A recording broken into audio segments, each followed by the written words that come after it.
I was trying to come up with a theme for the 5th and final compilation that I'd be making this year, because January of 2026 has 5 Fridays in it. And my first thought was macrame projects. I used to do quite a bit of macrame. I kind of went down the macrame rabbit hole for a little bit, although more recently I've only done it a couple times in sort of more exploratory explorations, which is what we're calling them, exploratory explorations. However, I ran into a bit of an issue with that plan because I used to do macrame. As in, it was so long ago that I was using a different music licensing program on my videos back then, which, without getting into it too much, basically means that the original videos can stay on my channel forever, but I cannot repost those videos without removing the music from them, which I'm not even sure I could do at this point, and wouldn't be fun to try anyway. So what videos should I put together for this final compilation? I didn't want to group stuff like the Beauty and the Beast embroidery or the mosaic skirt videos because those projects aren't finished yet. Someday. And as I scrolled through my library trying to get ideas, I kept seeing these thumbnails that made me go, "Aw,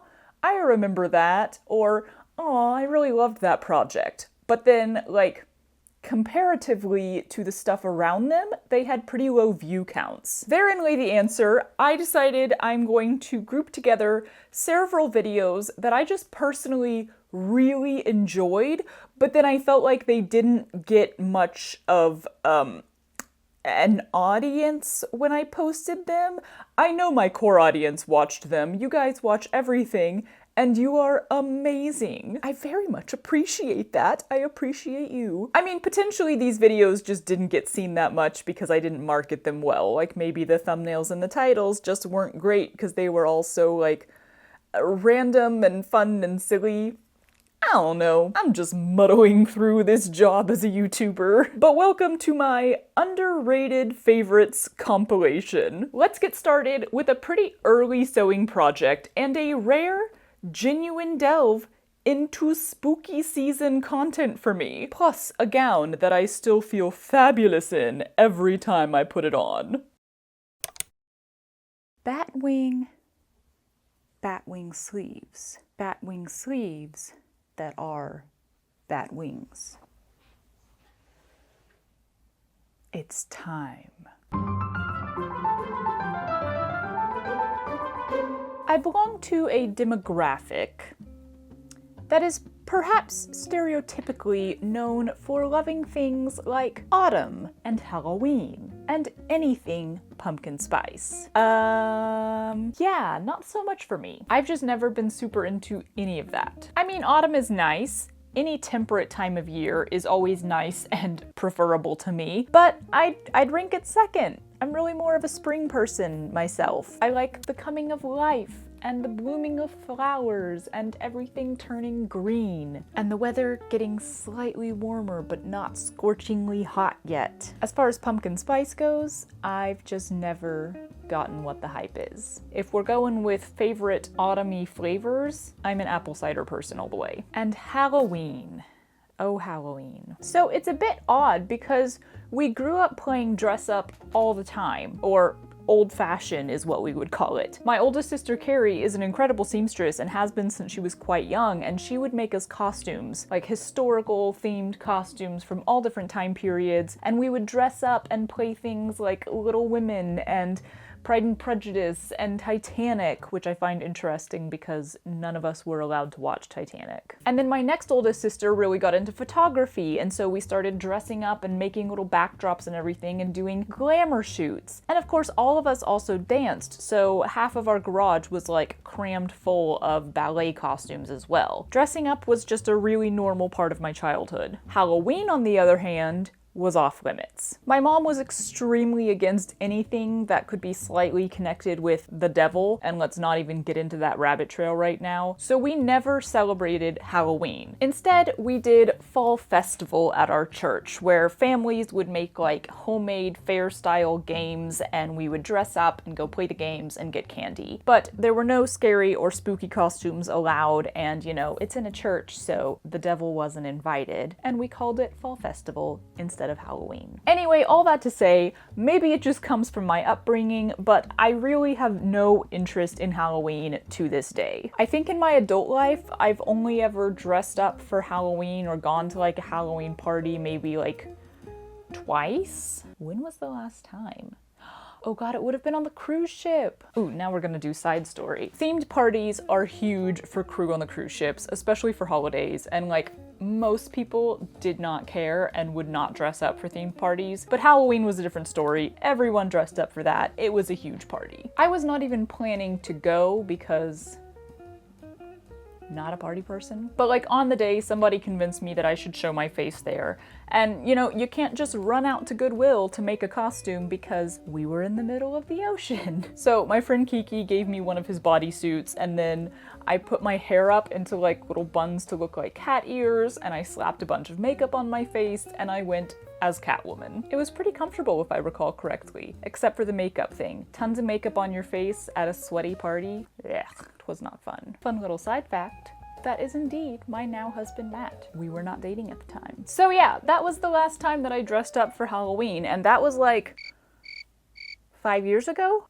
6 years ago? Oh my god. It's so weird because that simultaneously feels like it was just yesterday and also like it was an entirely different lifetime that I only remember in like a dream-like way. Cruise ship time is weird. I did have a point when I started all this rambling, so let's get to that now. I'm gonna make a Halloween costume dress thing. Despite my lack of interest in Halloween, I did have an idea for a dress that is very Halloween-y, so we're gonna do it. I'm gonna make it. We're gonna make a Halloween themed dress. I don't really know if you could call it a costume because it's not like trying to be anyone. The idea was of course birthed during my dolman sleeve project when I thought, hey, if it's called a Batwing sleeve and it looks like a Batwing, then why not actually make it a Batwing? And then, you know, I just like to be extra and I love evening gowns, so I thought, why not make it a Batwing evening gown Halloween dress? Let me just show you what my idea is. So for starters, I was just thinking, what would happen if you made a dolman sleeve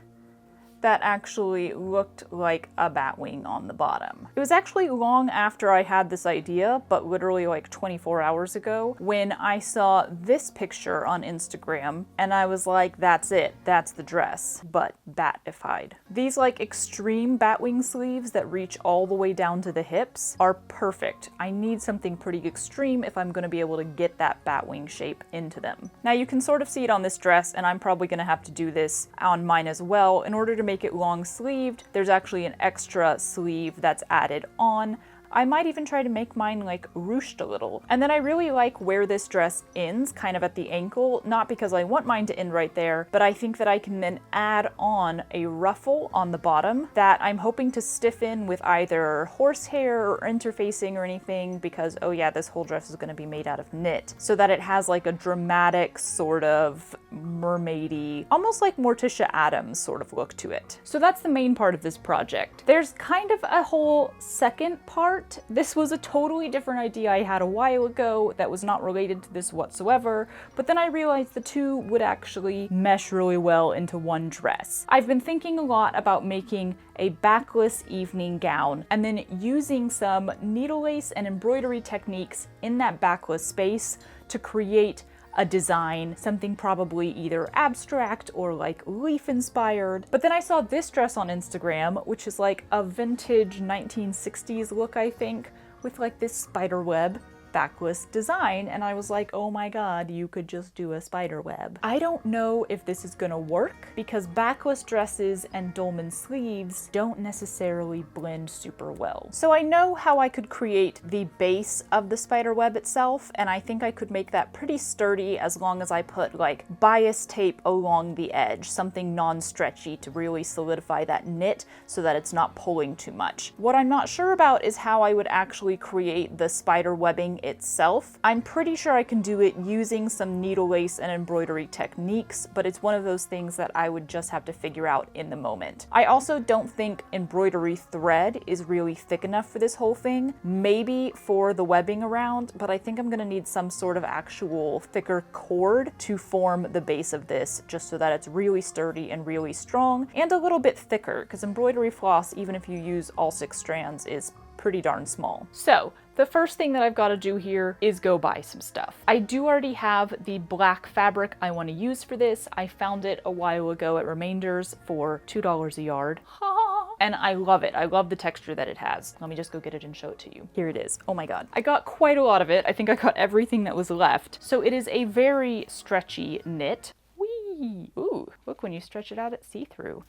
That's fun. And it's got this really beautiful kind of texture to it, which really gives it a sheen, and I thought was super fun for this kind of evening gown look. I do, however, need like all of the notions and other supplies, including black thread, because I'm out of black thread. It's gonna require a trip to Joann, which is fine. I'm already going out today anyway. Rather than starting by making this dress with this fabric, even though it was cheap, like, I don't want to mess it up because I just really like it for this project. So I'm actually gonna make a mock-up. What? Kind of. I'm basically just gonna grab some knit that has a similar stretchiness from my stash and then do the basic structure of the dress. I probably won't even add the long sleeves to it, although I might do that. We'll see. So I'll get an idea of the basic measurements and how it fits, and if it works well, then I'll just have a second more wearable, practical dress out of this project. So I guess let's get Halloween-y or whatever.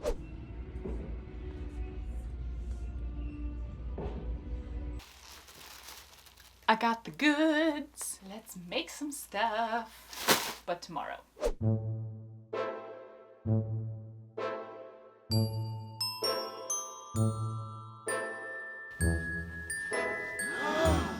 So first things I've learned from the mock-up is that I'm making the neckline too big, which I always do with boat necks somehow. The final dress, I'm not gonna make this long, and this one I'm gonna hem up as well, because right now it's really long, but it's very much like a little penguin dress. You can't take too big of steps. The wings. This isn't bad. If I can't figure out something different, I think this kind of shape will work. What I'd prefer though is for the wings to actually start from the wrist. So the question is just, how would I do that? I think I'd have to add a piece on the sleeve itself coming down like this to then lead into these. And I think that would help the whole thing have more of a wing shape because it wouldn't be sloping so much upward.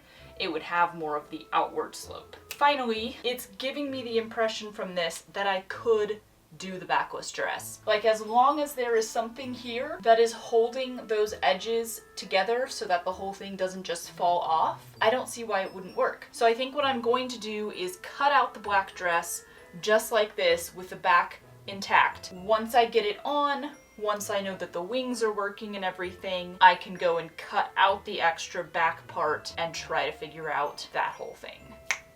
Yeah, let me just penguin away here.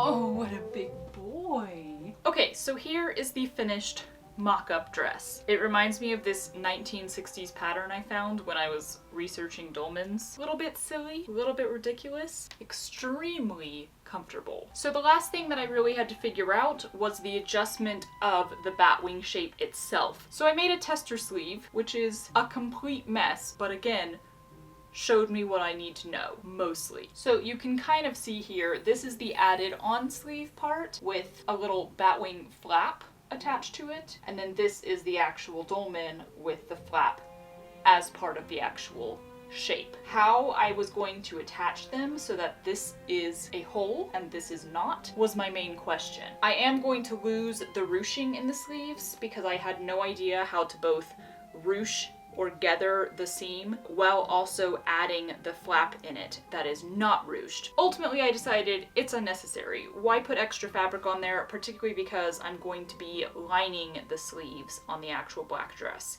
So you already have 2 layers of fabric. I don't see the point of putting a bunch of extra fabric on there as well. Oh yeah? I think I'm feeling done for today. I've done a lot of figuring stuff out. So tomorrow I'm gonna start on the real dress.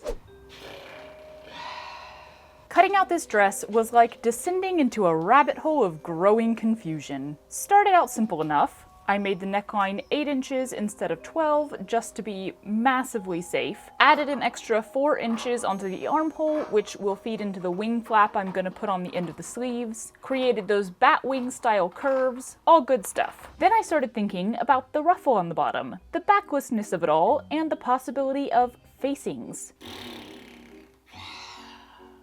This led me to a segment I like to call Charlie Googles and watches tutorials while forgetting she's still filming herself. Such good content. I did learn a few things already though. I'm gonna stay stitch like a professional. Number 1, you should stay stitch your cutout fabric if you want to be careful. Number 2, understitching. Like, yeah, that's it. I just learned what understitching is. And number 3, the difference in look between a gathered rectangular ruffle and a circular ruffle, which is apparently called a flounce. It took some brain-crushing math, but I finally figured out how to fit a flounce with sufficient flounciness on my remaining fabric. I think. I didn't cut it out, because it felt too dangerous at the moment, and I don't trust myself. Instead, I'm going to start by getting the main section of the dress put together, including those rather interesting sleeve ends. Hopefully, by the time I finish those, the answer to how I'm finishing the neckline will have magically come to me. Okay. Ended up having to remove a bunch of that stay stitching on the sleeves because, oh yeah, you kind of want the end to stretch over your hand now, don't ya? This is what I get for blazing ahead without thinking it through. Then I tried out understitching for the first time. Should I try understitching for the first time? Which required quite a bit of stretching to achieve. I don't know if this is a good idea. This may ruin the whole thing. Oh god. This better work and be worth it. Did I just massively stretch it out? Perhaps not the best time to experiment with new techniques. I mean, do I want to say that's on purpose? Kind of cute. But you know what? I don't know. It's fine. I'm gonna leave it. I'm saying it's a choice. I'll call it a choice. Look at these though. They look good. Things are going well so far. Suspiciously well. Y'all, I need to give a shout out to my commitment to pockets of late. I mean, this dress doesn't even go well with pockets. It's an evening gown after all, and the only place I can put the pockets is really low down on the hips. Like stupidly low down. Because they can't interfere with the shape of the bat wings. But I did it anyway. I used a non-stretch fabric, I put a strip of interfacing for support, I understitched with much better results this time, I used pinking shears on the edges. These pockets are so nicely done. They're also, as aforementioned, stupidly low. Ah well, I find it amusing.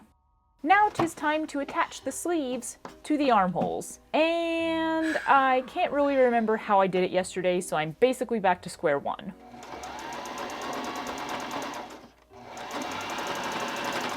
Let's see what happened. But somehow, y'all, it worked. I am genuinely flabbergasted that worked. It's working. Coffee in hand and wits about me, sort of. I did get knocked in the head last night by a very hard-headed and energetic puppy. I started on the ruffle at last. I'm doing 4 half circles that will be connected and sewn around the hem. I was really worried about them not being long enough, but I forgot to account for how much the weight of that ruffle will stretch the dress downward. So yeah, there's plenty of length. I want to add the horsehair to the hem before I attach it to the dress, and despite my seemingly generous guess of 6 yards when I bought this horsehair, I didn't have enough. Not enough. About 1 yard short. So now I have to decide if I go back to Joanne now, or skip ahead to the backless part and go out later. Ugh. Luckily, it was lunchtime, so I had more than one reason to leave the house, which generally makes it easier to do so. And as luck would have it, I found the wider horsehair I originally wanted on this trip. So I'll now be removing the 6 yards I just carefully pinned around the hem and replacing it. Good thing I'm not in a hurry or anything. Sewed twice around that 7-yard hem, and then I just had to try it on and keep adjusting the length from that connection line between the dress and the ruffle like 5 times. Worth it to get it right. That is so many jumps. So we've reached the point where I've achieved the original dress. Other than binding the neck, it's there, it's done, and I'm pretty darn pleased with it, y'all. It's a lot of fun. So now there's just the question of whether I'm going to commit to phase 2.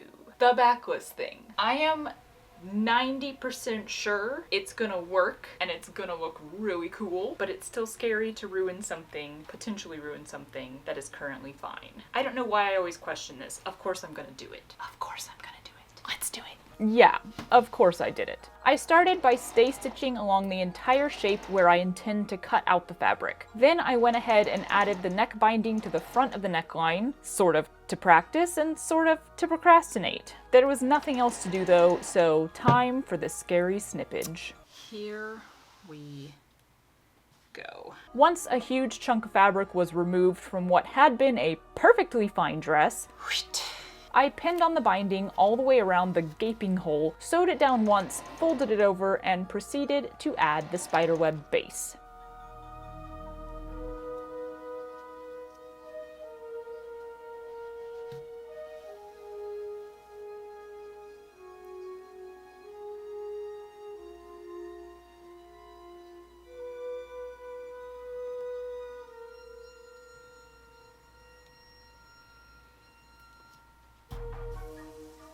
Then I double stitched around the entire binding to secure it and had the terrifying task of trying on the dress to see how bad the damage is.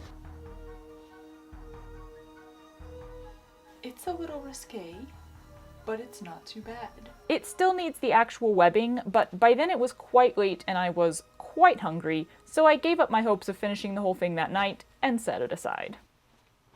At last, it was time to figure out that webbing. This would have been much easier on a dress form, but alas, I still haven't committed to one of those. It was a music day for our neighbor. They have these random weekdays where they'll play music outside pretty much all day long, which would be annoying except it's like classic music from the 60s, so I'm actually into it. This process turned out to be way easier than I thought it would be. I was expecting to use sort of embroidery techniques, but in the end, I just used some macrame style knots. Don't ask me which ones, I'm pretty sure I changed like 3 times through the whole thing. The cord I'm using was from the jewelry making section, and I really think it's perfect because it's sturdy, but it also has a lot of texture to it, which makes these knots more likely to stay where I put them and not slide down towards the center. It's looking very spiderwebby. I'm so glad I committed to phase 2 on this dress. It definitely puts the whole thing over the top, in a good way.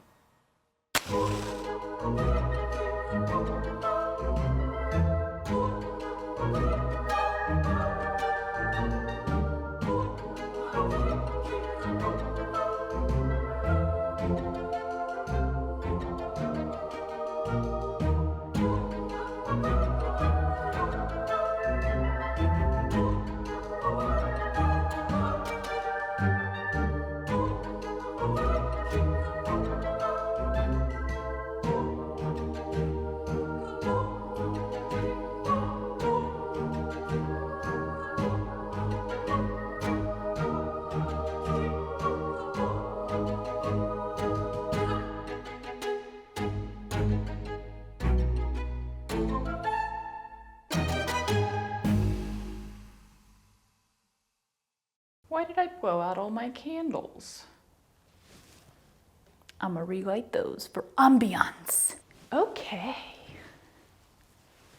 Hello. I have to stop filming out here. It's very echoey and you can hear everything that goes by on the street. Not ideal. Okay. Well, that was fun. I don't think I'm fully converted to a Halloween/autumn adorer, but I very much enjoyed making this dress and I'm very proud of how it turned out. It's very like Vampirus. Vampirus? Vampirus. Female vampire. It's got a lot of a vampire sort of vibe to it. That is what I was trying to say. It's honestly pretty comfy too, which is... Filming this little final product thing was interesting. I think this is the most I've committed for one of those so far. My bra just came half off. Sticky bra decided it was time to stick no more. Fair enough, because I think I've sweated a good amount in there. Pardon me while I just unstick the other side and let it all sit down there. Anyway, yeah, it was interesting. I haven't worn this much makeup in literally years. It was taking me back to those days when I used to do these extreme makeup looks on people for theater and for my senior project and stuff. I do kind of miss it, but at the same time, it's been so long since I've done it that it does just feel weird now. It feels like it's so unnecessary. I also think the last time that I had lipstick this red on would have been the choir concerts we did in college, because we had like black choir dresses, and every time we did a concert, we were required to wear a string of pearls and bright red lipstick. And there were the girls who were like the lipstick police. And if you came in and your lipstick wasn't bright red enough, they'd be like, whoosh, put on this lipstick. Good times. I feel like this was a lot of just me complaining about putting on makeup. You know, the pockets are so silly and so low down on the dress, but at the same time, they are currently holding my mic pack. So is it worth it to throw a pocket in a dress, even if it has to be at like knee height? Kinda. I feel like every project now is just me getting slightly better at putting in pockets. I'm okay with that. Those shoes. So while I was researching images for this dress, I think I had typed in just spiderweb or maybe like spiderweb embroidery to kind of see different options for what I could do with the back. And up in that little bar you get now that has items for sale, like the first thing there was those shoes. And then I noticed that they were from Unique Vintage, which actually like is based in and has a storefront here in LA. And I was like, I think this is a sign. I don't usually spring for kind of useless shoes, but it was just too perfect for this dress. I was feeling a little bit like Moira Rose in the crow thing. Ready to fly away. Oh God, all right, I need to wrap this up. I've been doing this too long now. This was fun. Come back again soon for more fun randomness and winging it. Winging it! Oh, my bra! I'm just gonna shake the bra out. Yep, I didn't need that. Hey, if it's called a batwing sleeve and it looks like a batwing sleeve,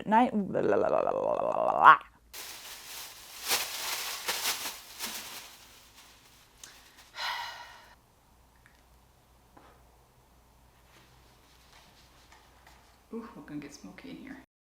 Y'all hearing myself say, like, I learned what understitching is, and I learned the difference between a flounce and a ruffle. It's so, like, nostalgic, I guess. I mean, the joy of having learned to sew on camera is that I have a record of myself learning to sew. And then years later, when you forget that there was ever a point where you didn't know what understitching is, you can go back and watch those videos and be like, aha, there it is. That's when I learned that. Anyway, my next underrated project selection is actually an embroidery project, but one that was kind of out of the box for me. I honestly had such a good time with both the project and making the video itself. So, prepare thyself for tangents galore. This is a weird setup. I feel like I'm here to deliver the news. Can I get the little box right here? And today in the news, I'm gonna do a thing. That is all the details we currently have on the situation.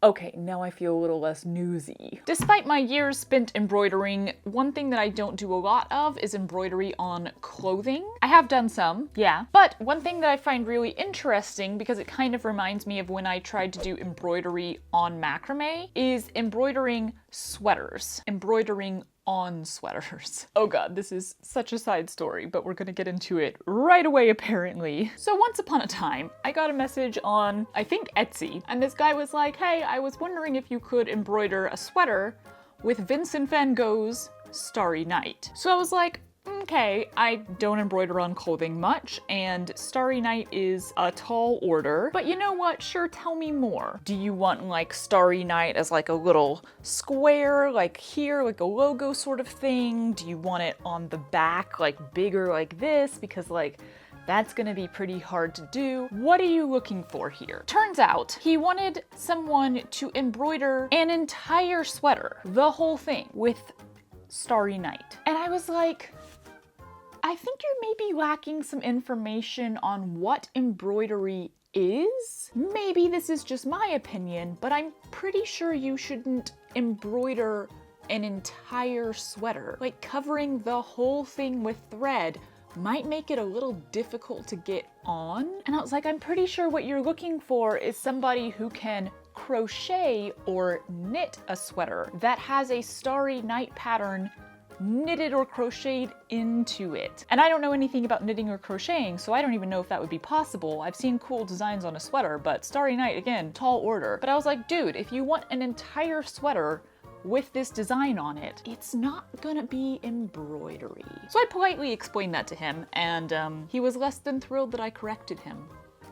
Good times. Anyway, now that we've had a side tangent before I even got into what this project is, let's move on. I thought it would be fun to try some super chunky embroidery on sweaters. Bring in the chunk! I want to get some sweaters that have those looser weaves to them where there's almost like holes in the sweater, and then get some big ass yarn. Squishy, large, fluffy, I don't know, I haven't gotten to that part yet. And then just try embroidering a few designs on there to spice up the sweaters and make them more interesting, and also just have fun embroidering with something bigger than floss. So, I have a few sweaters that I could possibly do this on, but they didn't seem like the best options, so I just went ahead and bought some more. From ThredUp, not a sponsor. Throwing that out there right now. They're commonly sponsors on YouTube videos, but I don't think I am big enough for that yet. So I have done this of my own will. Free advertising, I guess. I'm actually not ready to start this project today. I'm in the middle of another project, but this arrived and I really want to open it, and I really wanted to like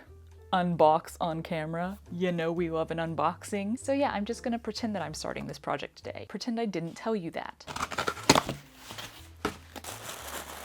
Let's see what I got. Oh yeah. Okay, so this is the one that I like specifically had an idea for when I bought it. 'Tis this simple gray sweater. It has one of these unexplained holes in the shoulder. Why? I don't understand this design choice in clothing. Why would I wear a warm sweater and be like, you know what, but this shoulder overheats a lot, so let's just put a hole there so that that shoulder won't overheat. I don't get it. However, the second that I saw this, I was like, oh my god, you know what I want to do? I hope it'll be possible. We'll have to see. I want to embroider a shark, with this hole being the shark's open mouth. Like it is nom nom nomming on my shoulder. I do not know if this is gonna work, but that is the goal, and since the sweater is gray, I feel like it'll kind of go super well. No idea, but if it does work, it's gonna be hilarious and adorable. Number 2, ooh. This one is a very chunky one. Yeah, so I think I got this one because this is like the specific style I was looking for. Like you can see through the sweater almost because there's such big holes in it, which means that I can easily draw a really thick yarn through there and get this cool raised fluffy texture from whatever I embroider. No actual plans for this. The shark thing was the only actual idea I had. Everything else is gonna be figuring it out later. I might get inspired by yarn. That's the next step of this, is I have to go buy yarn. I don't think I'm gonna embroider on this one. Oh yeah, then there was this one. Oh, it is fluffy. Oh my goodness. Not sure about that one. The gray, the white, definitely. Not sure about the next two. Oh, and then here's some colors. So this one is a lighter sweater, a beautiful purple color, but it has those big holes in it again, so it would be easy to get a nice chunky yarn through. And it's got this sort of scoop back. I might embroider on the back of the sweater and do like I don't know, maybe like vines or flowers coming out of that back neckline? Backline? What do you call the neckline in the back? I don't know, man. All right, and the last one I got is this lovely red. You know, I did not expect any of these sweaters to be as nice as they are. I just kind of chose them rather randomly for the cheapest price I could find on there. Turned out pretty well. And I chose this one because I love the pattern on there. Like, look at that weave pattern. It's so cool, and I'd like to see if I could do some sort of design that really goes with that in some way. So yeah, I've got at least 3 sweaters that I will definitely embroider on. The purple, the chunky white, and the stupid shoulder hole one. Gonna see if I can do something cool with the red one. And then I also have a black one already in my closet that would be really good for embroidery. So I mean, we'll have to see how long I want to be working on this project, right? I could have just embroidered one sweater, but no, gotta do multiple in one video because I have no self-control. The next step is going to be kind of planning out a design and also going to the store and buying yarn. Which of those comes first? Hard to say. Let's skip on ahead to whenever I come back to this one.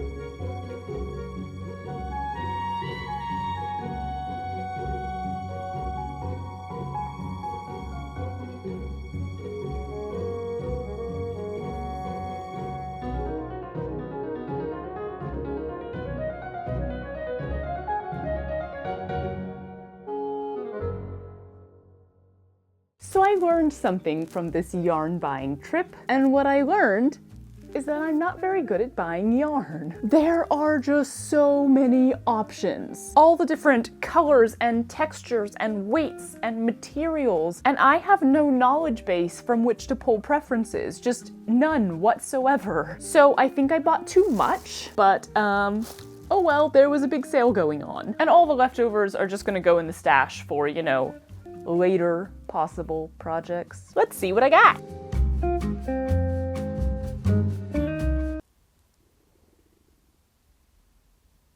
Don't really remember what my plan was here. Good thing I wrote it down.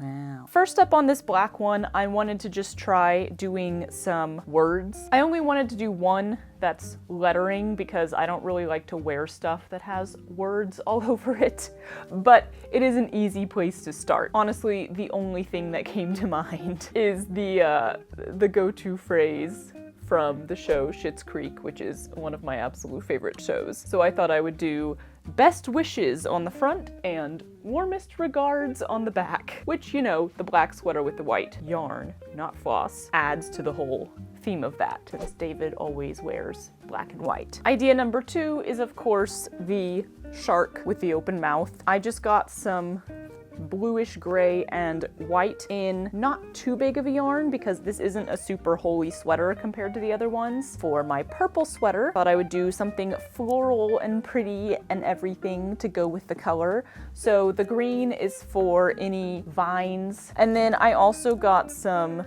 other pink stuff, and this yarn has like a cool texture to it. Then for this one, I really didn't want to do anything twice. So lettering once, floral something once, gimmicky animal once. This one I thought I would do like a geometric design. I'm thinking I'll probably do crow's foot triangles because I liked how the neckline here already has sort of the raglan built-in shape, and I thought it'd be cool to kind of fill in with some of the triangles of crow's foot going sort of down the front. But because it's just a white sweater, I wanted to go with something loud and fun. Could it be any louder? So far, none of the embroidery is super chunky, I guess. These were the 2 really chunky yarns that I bought. And the irony is that now I can't remember what my plan was with them. The last sweater option is this red one. Because the weave is so cool, I honestly don't want to do a ton to it, at least not on the front. So I thought maybe I would embroider up the sleeves on this one. I don't really think either of these colors goes with it. This one is too similar and this one is like way too clashy. So what was my plan here? Y'all, I don't know. But that's okay because I'm gonna leave this sweater till last anyway. I gotta take off this sweater because this is what I'm starting with. I guess I'll just switch to another one. Okay, now I can embroider on this one. The interesting thing with all of these is going to be that, you know, I can't draw a design on. Most of them, that won't really matter. With lettering, it's a little more interesting because if you want it to be evenly spaced out and you don't want to run out of room and you need to figure out what size you're doing it and everything, there's that. So here's my thought pattern there. I'm going to do the eventual lettering in chain stitch, but maybe what I'll do first is just a running stitch, basically basting out my design, and then I could use that as the guideline to put the chain stitch over. Also gotta break out my big ass needles. Here we have plastic needle with a little bent end. And this is what I used to make my Armenian needle lace rug. So I know for a fact that even the thickest yarn that I have still fits through that eye. And then I also have a metal one. I think this is a really big tapestry needle or something like that. The eye is a little smaller, but I think most of my yarns will still fit through that. And it's got that nice blunt end and it doesn't have the weird curve to it. So that might also be helpful. We'll see. I am totally winging it here. First thing I think I need to do is just write out the words in about the size that they'll be. Best wishes, warmest regards. Okay, those should fit.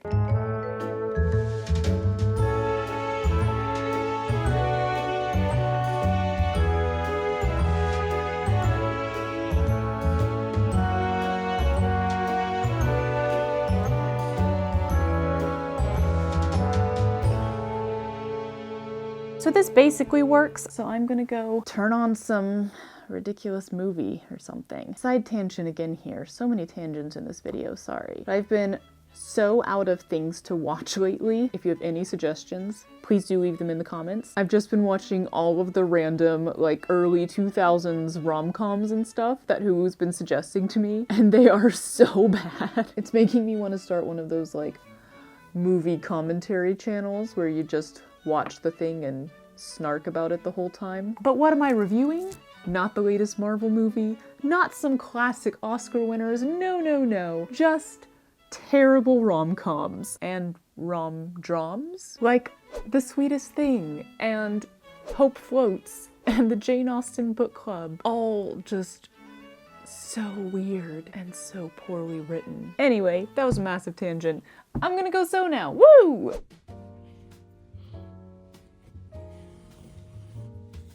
My movie accompaniment for sweater number 1 was Nick and Nora's Infinite Playlist. 8 out of 10. I enjoy a movie that takes place over a short period of time where nothing of real significance happens, but we just see people being people together. And then, Happiest Season. 5 out of 10 because of that ending. I mean, good grief, dump the woman please. But kudos to Kristen Stewart for being one of the enjoyable things in this movie. First one is done! Best wishes, warmest regards. I do like how chunky it is. It's very raised and very soft and very tactile. Okay, what's next? We're going colorful now. All right, let's see if crow's foot works. Movie accompaniment for sweater number 2 was Only You from 1994, so you know. 2 out of 10 for story. They fell madly and hopelessly in love in about 5 minutes, and once again, we're supposed to root for people who display extreme stalker behavior. But 9 out of 10 for Robert Downey Jr. being the only realistic acting performance by simply being completely himself. Might as well have been watching Iron Man flounce through Italy. Okay, number 2 is done. My main issue with this one is that it was really hard to decide where to stop. Like, I could easily keep going with this. I wanted something that was, you know, asymmetrical and kind of random in design, but I'm not good at being like, oh, and here is exactly where I should end the pattern. So I don't know, maybe I'll add more to this later. Next, I think I'm gonna change gears a little bit and move on to Le Purple Sweater. Movie accompaniment for sweater number 3 was I Give It a Year. I give it 7 out of 10. Fairly predictable storyline, but at least a welcome change from your typical rom-com and a really delightful cast of actors.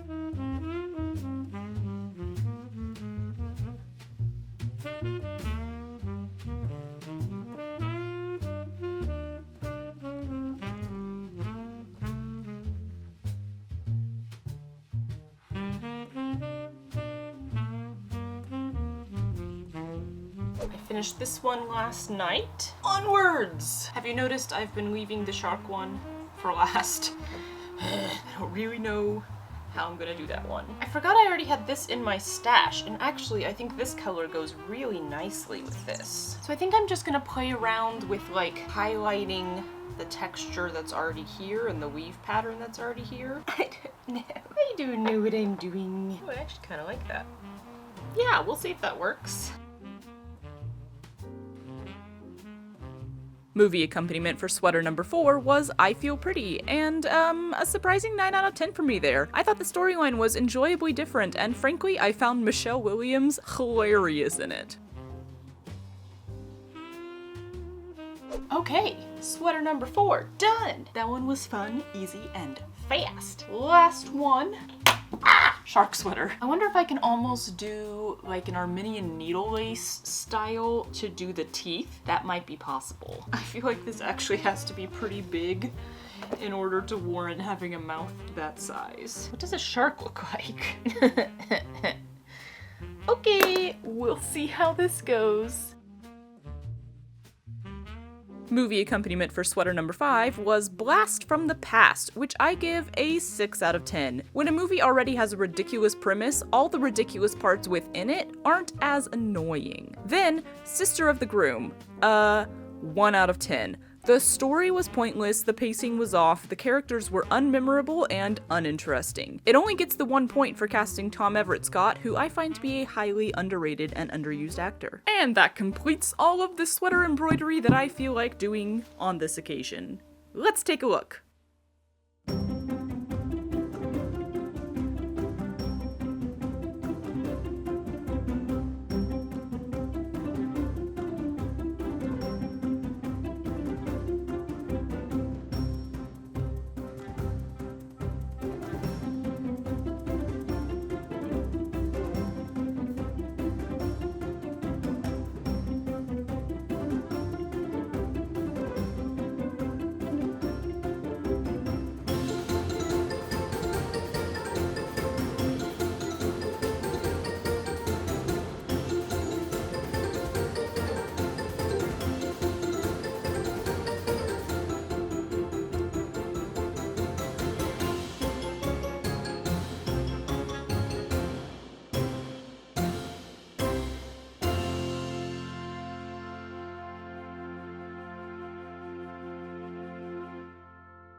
Yay, we're done! That was a fun little experiment. You know what? If you've never tried embroidery with a chunky ass material like fuzzy yarns, then I highly recommend giving it a shot. Whether you do it on sweaters or on like just loose weave fabric, it is a lot of fun. It's a little bit of a slower process, as if embroidery could get any slower. You can't like yank on the yarn the same way that you yank on embroidery floss though. You have to be a little more gentle with it, but overall it's well worth the time for that texture. Y'all know I love some texture in embroidery. So this one is probably my favorite. Honestly, because it's kind of simple. I don't tend to wear clothing with embroidery on it very often. I always think it's super cute when I see it, and then I don't find myself wanting to wear it that often. I don't know why. But this one is like really subtle, and it just kind of added a little something to the sweater, and it goes with the weave that's already in there. Also, this was my favorite sweater to start with. It's really comfy, so there's that. My second favorite is definitely the black one. This one actually took the longest. If y'all want to do some word embroidery, just be prepared. It's not like a quick little jaunt. This one's gonna take some time. The whole running stitch guide thing did not last long. That didn't really work. So I was kind of guessing the whole time. So yeah, that one's my second favorite for sure. The bright crow's foot I think is really interesting. I'm not sure that I'm cool with where this design ended. Maybe I'll add more to it later. Again, I had trouble being like, okay, it's done. I feel like you could keep filling that sweater in with more, or I don't know, maybe just dot some more here and there to make it look more like it was a choice that it's asymmetrical. I don't know. In general, the idea of the crow's foot triangles I really like, and I really like all the bright colors on this sweater. Yeah, I'm into it. And then the purple floral one, this sweater I'm probably the least likely to wear. It's one of those that's like really light, so it's not actually a warm sweater, which always to me is like, what time of year am I supposed to be wearing this? As far as the embroidery goes, again, it was like a concept that I liked. I liked as I got the vines on there. I was using split stitch, but with a doubled over yarn, which made it look like I was doing chain stitch. Little trick there, if you don't want to bother doing the whole chain stitch thing, split stitch often looks like you've done chain stitch. And then I really liked the pink yarn with texture against the purple color. But then when I started adding the little lazy daisy flowers to it, I don't know, like it started going downhill. In the end, I think it's very like chunk, like it's kind of a straight up and down rectangle of embroidery. And I think I wanted it to be more either like free flowing outward or kind of into a triangle. But because I was freehanding it again, I didn't really plan it out or know what I was doing. So again, concept I like, execution, we're getting there. And finally, the shark attack. I think what we learned from this sweater is that I'm not necessarily the best at doing animals. He's a little wonky. He's a little of an odd shape. He ended up being much bigger than I originally imagined. I think originally I thought it would be like this big with like a big wide open mouth, and instead I have a giant shark whose mouth is kind of small in comparison. That being said, doing the needle lace teeth was so fun, and I thought that was so cute. Like it worked out perfectly. It's a great way if you want to ever make shark teeth on a sweater. It's a very specific need. And then all of just kind of the crazy stitching, the layering of the thread, I think that's a great method if you're trying to do something bigger and filled in like this on a sweater. Because the stitches are shorter and they're just kind of going all over the place in different directions, it keeps it from like binding the sweater together and being like, oh, you have like comfy sweater and then you have like chunk this area that you put embroidery tightly on. The woven picot for his fin was like a total last minute thing that I was like, wait a minute, I could make his fin stick off and be 3D and not be attached. I did not think that I could do a woven picot this big though, and it actually worked out pretty well. It's a little, you know, wonky, like if I catch that on something, it would undo the whole thing. So he's a little bit of a wonky shark. He's a little bit, but overall, it worked. It's funny. I like it. So yay, all around success, lots of fun. This is a nice quick project if you're looking for one. Like doing one sweater, other than the lettering one, is like a couple hours maybe, depending on how crazy you go with your design. Doing 5 sweaters, couple days.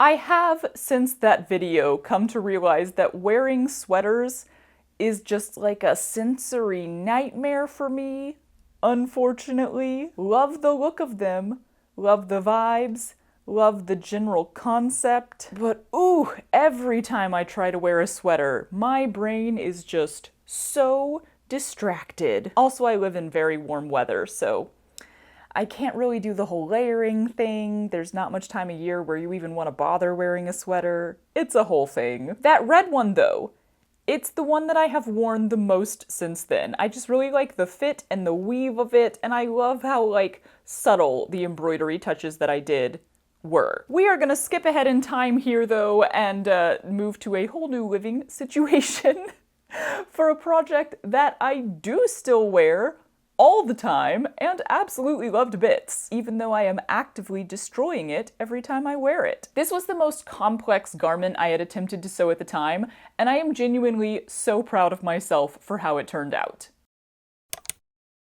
Is it coveralls, or is it a onesie? Or is it the perfect blend of both?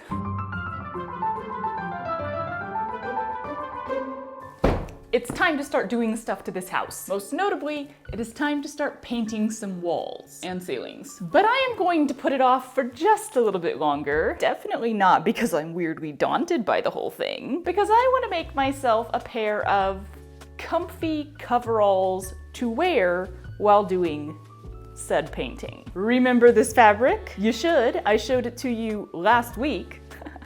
I got it for like $1 a yard, $2 a yard. I already don't remember because that was definitely not last week for me, but it was super cheap. It is a terry cloth, it's bright, it's fun, And it has cherries on it. Oh my God, you guys. It's a cherry terry. I can't laugh like that. So here's the plan. I'm gonna try using Procreate again because I was so good at it the last time. This is dead. Clearly I've been practicing a lot. Please hold. Good thing I can just steal Matt's stuff. Oh God. It's immediately so bad. So I think I'll make it short sleeved, maybe with a cute little cuff, cause you know, cuffs are cute. A hood. Yes, I am gonna put a hood on it because seriously there is ceiling painting in the future. So maybe I can put the hood up and then not drip paint in my hair. Now would be a good time to tell you that I am an extremely messy painter. Like, stick my whole hand in a bucket of paint for no reason kind of painter. That turned out to be oil-based paint and I regretted that decision. A zipper down the whole front, very onesie style. But then I would like to put like a stable waistband on it. And if that waistband was detached in the back so that it could be tied like a sash and cinch the whole thing in if desired, that'd be great. Boob pockets, butt pockets, big ol' front pockets, maybe some pockets inside of those pockets. Basically as many pockets as I can possibly get on here. And then the pants can come down to like a little elastic cuff around the ankle. Y'all, I have no idea how to make this. Skirts and dresses and even gowns, like, I don't know, they don't overwhelm me that much. I'm able to break them down in my head, but this immediately overwhelms me. There's gotta be so many pieces here. Get a pattern. There are no patterns, just follow a pattern. Go buy a pattern. Nah, let's break it down into every single different piece. On paper, cause I've had enough of this for the day.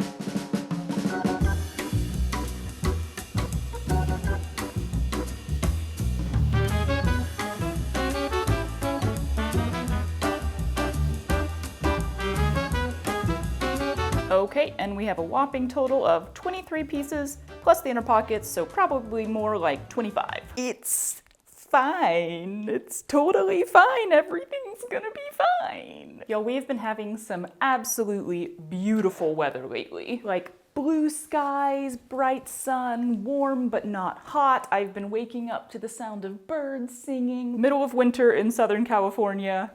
It reminds me why I love it here. So to quickly go through the pieces that I'm gonna need, obviously 2 back legs, 2 front legs. The front bodice piece is gonna be 2 pieces because there's that zipper up the middle. The back can just be 1 piece. I am gonna draft set in sleeves, possibly for the first time. I think rather than like doing a rolled cuff, because I don't really want the back of this fabric, I'm just gonna sew a strip of fabric onto that sleeve to be the cuff. 4 pieces for the hood, 2 for the outer hood, 2 for the inner hood. I might see if I have a different color of knit that I can line the hood with rather than lining it with the terry cloth. Then we'll need just 2 rectangles for that waistband sash. And then the rest is just pockets. 2 big main pockets. I'm literally gonna sew them on the outside of the pants rather than making them like inserted into the middle.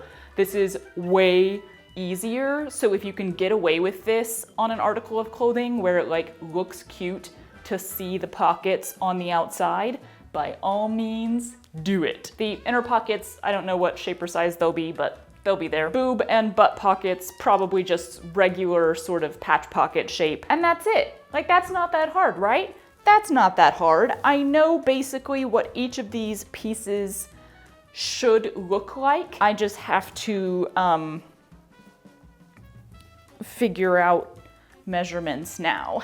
And I'm gonna need some happy music for that. Do you guys use music to totally alter your mood? That feels like a silly question, actually. Of course, most people do that. More specifically, what are your go-to songs to elicit joy and sadness? I'll crowdsource recommendations. My sadness song is Amen by a band I've just forgotten. Amber Run, for like a cathartic release of grief that is so overpowering that it becomes joyful. That song gets me every time. And then my happy song changes more frequently because I tend to overplay them and then become numb to their effects. But my current one is Warriors by Coco and the Butterfields.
Thought I was done.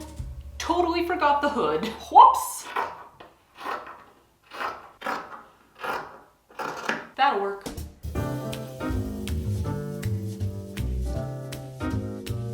Okay, I had this very bright reddish knit, and it's actually kind of the same color of red as the cherries, so I think it'll be fun as the lining. That's that. Y'all, I cut out so many pockets, and I might even go back and cut out more. I don't normally care about like pattern placement and pattern matching and stuff because I'd rather save fabric, but for this one, I did it a tiny bit. For the back pockets, I wanted there to be cherries right in the middle of each one. And then I tried to kind of do for like the boob pockets, I tried to do a little single cherry on each one.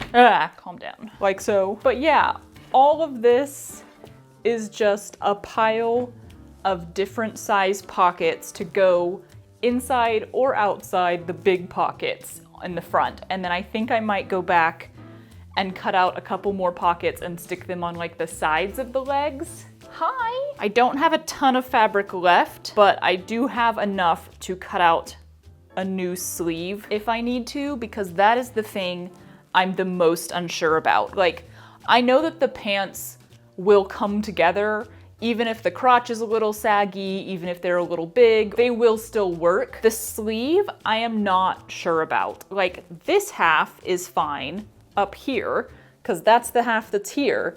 But as far as drafting this curve to try to actually fit the curve of the armholes, I do not know if I did that right, and it might not fit. I saved myself enough to redo the entire sleeve if worst comes to worst. Is it worse comes to worst? Worse comes to worse? None of them grammatically really make sense. So I'm gonna start by putting all of these pockets together. Yo, I'm starting to just love the puzzle that is extreme purse pockets. Like, it's so fun to see how many different pockets you can put together. We're up to 11 pockets total. Embrace your love of pockets. Dominate.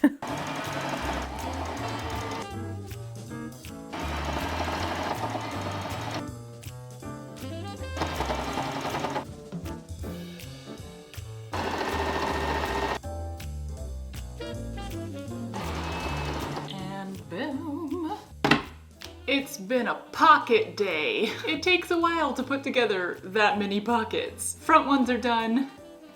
I might do these back ones right now, but I also kind of want to melt onto the couch and stay there for the rest of the night. It's late. Back at it tomorrow. Hi. Oh, big stretch. Mummy's little sweet potato. Bye. Do I actually have a zipper that will work for this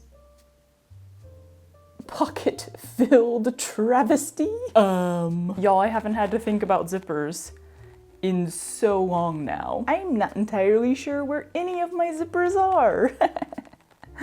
For some odd reason, there are two over here. Aha! I put them all in a bag. Didn't I have more than this? Maybe I didn't. Why would I? It's gotta be like 24 inches. And preferably a matching color. I think this one is the longest one I have, but it's also like navy blue. How much do I care? Enough to take a trip to Joanne? Maybe. I don't really want to leave right now, so I'll go later. I did end up getting all of my pockets attached last night, so I think I'm gonna maybe put the bodice together, see if it fits. Here's hoping. Oh, I got some cherries right in the middle of the back. I just noticed. Time to find out if my sleeves are entirely wrong. Aren't we excited? Well, it doesn't work. We're not far off though. How shall we fix it? Therein lies the question. There's also a possibility that I just kind of made my armhole unnecessarily big, which I like because, again, they're coveralls. I need to be able to like be a little windsock in them. That's what painting is like in my head. I need to be able to move in them comfortably, so I like bigger armholes so that I have that movement, but then that just means I need bigger humps on a sleeve pattern. I'm gonna make it work. I think I'm just gonna add a triangle, like a gore, I think that would technically be, and then it'll fit.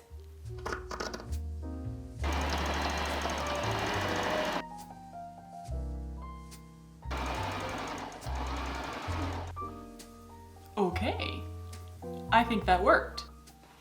Y'all, they look so normal, like I knew what I was doing. What? How? I am genuinely flabbergasted. Look at all that range of movement. I think I might make the cuffs out of the same fabric that I'm lining the hood with, just so that like, it has another moment in the sun. Well, bam! Cuff, sleeve, done. Also, I added a pocket, cause if there's a blank space, I'm putting a pocket on it. Onto the pants. Confession time. Don't do it, don't even think. Confession time, here's what I got. So I finally watched the Great British Sewing Bee. Well, I watched some of it. I think I randomly stopped on like the 3rd episode of series 4. Cause here's the thing. I didn't like it that much. I know, what? When I watch Great British Bake Off, it makes me want to bake. In fact, lately I haven't been baking that much, and the other day I was like, oh, that's probably because I haven't been watching Bake Off. But when I watched Sewing Bee, it didn't make me want to sew. The emphasis they were placing on pattern matching, it was just like over and over again. Oh, you pattern matched, or oh, you didn't pattern match. And I'm like, do people care this much? I'm not pattern matching, because that makes you waste fabric. And like, who is okay with wasting fabric that much? I don't know, it was just like, there was so much emphasis put on the little like precise details, which I guess is cool and all. Yeah. But then I felt like when people got really creative with their designs, the judges would just be like, but that's not really wearable, is it? If you can put it on your body, then it's wearable. I don't know, maybe I'm being like overly picky or something. It just felt a little more biased. And honestly, maybe I'm more biased. Because once upon a time, I wrote the entire 1st season of like a home sewist reality competition. And I was really proud of it, and I thought all the challenges and everything were really creative. So if anyone wants to produce that, give me a call. But yeah, maybe it's just a very obvious sign of what my sewing style is. It just seemed a lot more focused on technical stuff and a lot less focused on creativity. So it didn't like make me excited when I watched it.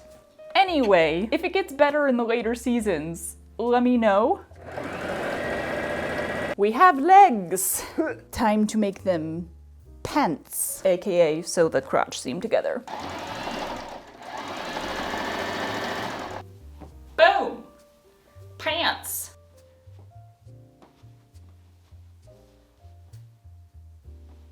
Yay! Yo, I love how bright these things are. So fun. Also, I just remembered that there's supposed to be a zipper that goes probably to like right here, and I sewed it closed. Whoops. That's okay, it'll be easy to seam rip. And speaking of zippers, I'm gonna go take a lunch break and then make that pilgrimage to Joanne. Bye. The only 26-inch zipper that they had was this School Spirit green and yellow version, but I think this actually works. And I kind of wanted like a big chunky zipper. As backup though, I got a 22-inch more regular zipper, but I think this will work. First up though, I need to attach the top to the pants, and then I can put my little sashes on.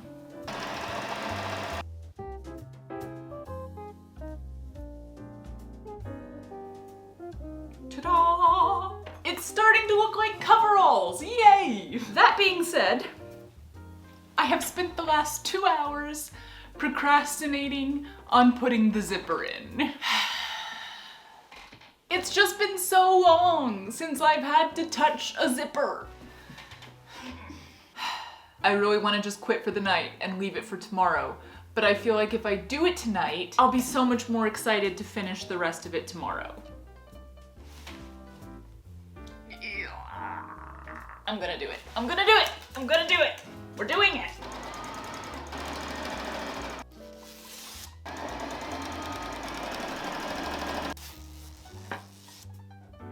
I did it! Yay! Oh no. Well, shit. Hey there, good morning.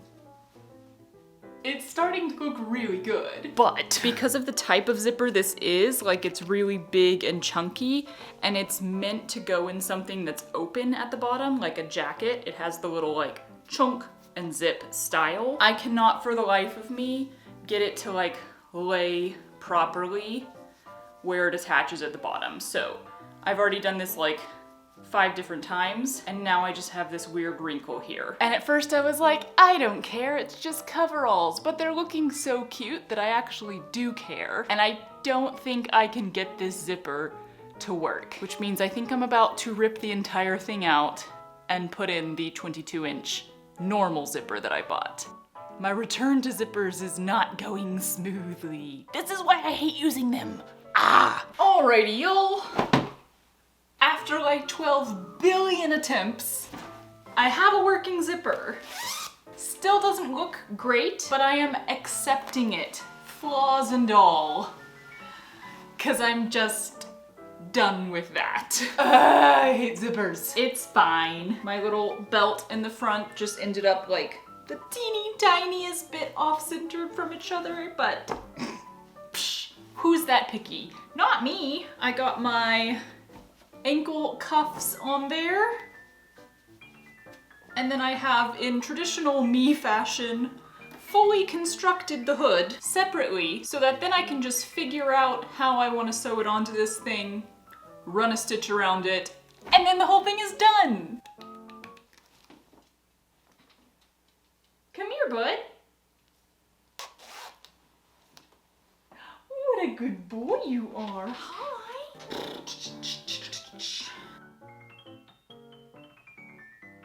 Okay, I just threw 2 pleats on each side. Works for me.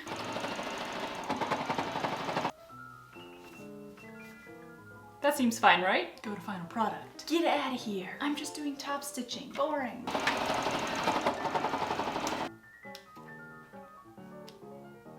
I thought I told you to go. Go see the final product.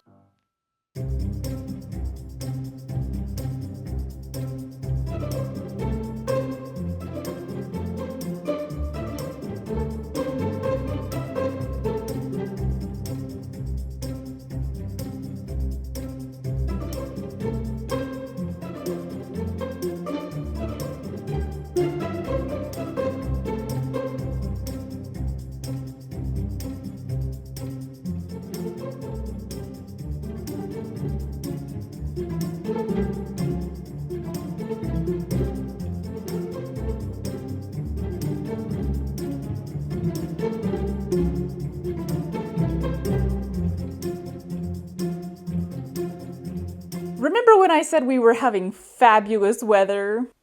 Now it won't stop raining, which is honestly kind of nice. I love a good rain shower. I love a good rainstorm, actually, and we don't really get those here. We just get constant, steady rain, which I believe is causing flooding in a lot of places. Anyway, yo, I love it so much. It's so comfy. I kind of want to make more immediately, which is always what happens when I make something that's super comfy and I love it. I'm like, shall I make 5 more? Or 2 more? I usually end up making 3 of things. But yeah, I've basically got no complaints or critiques. No, of course, I have critiques. I always have critiques. Because I put all of the pleats on the hood in the back, this is actually a positive critique, it ended up having all of this extra space back here, which is perfect because if I'm painting, my hair is gonna be in a ponytail or a bun. So having that extra space means that it actually fits over that extra lump and still comes to like where it should in the front. And it doesn't like fall off my head, so I can lean back and it's still staying on there. Perfect, didn't even mean to do that. The legs kind of fall in a weird way around the cuffs where they look like they're kind of pulling or twisting in one direction, and I have no idea what's causing that, and I really don't care. And then of course, because this terry cloth is a stretch material, despite having 13 pockets, you can't really put like something super heavy in it or it just like pulls it down, but that's fine. The pockets were more for fun, if I'm being honest. So yeah, nothing now stands between me and painting this room. Will I actually do it? Come back next week to find out. Oh, I can't spin that far. There's a desk there. This is gonna end well. Yeah. Yeah. Damn it, Patrice. Yeah. And then the pants can come down to a little, whoa. Calm the f down. Ow! Ah. Ah. I did not realize you were in there. Y'all, I am a fart goblin today. Are you weird now? Oh my god, I'd forgotten that I shared my thoughts on sewing bee in that video. I lost a viewer from that. Ooh, controversy. Someone legit commented how offended they were that I dared to have a less than positive opinion about a British classic and how they could no longer watch my content because of that. Good times. I still have not been able to watch the rest of it, and trust me, I actually really want to. It is just very hard to when you live in America. Give us BBC. We want it. I want the pottery throwdown too, please. Next up, we have a video that I think possibly confused viewers into not clicking. I both cut my hair in the video, like in the video itself, and curled it for the final product photos, which ended up being the thumbnail.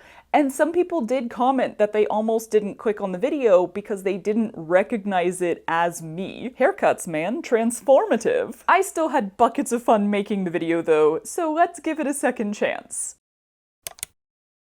Boil 'em, mash 'em, wear 'em on your clothes.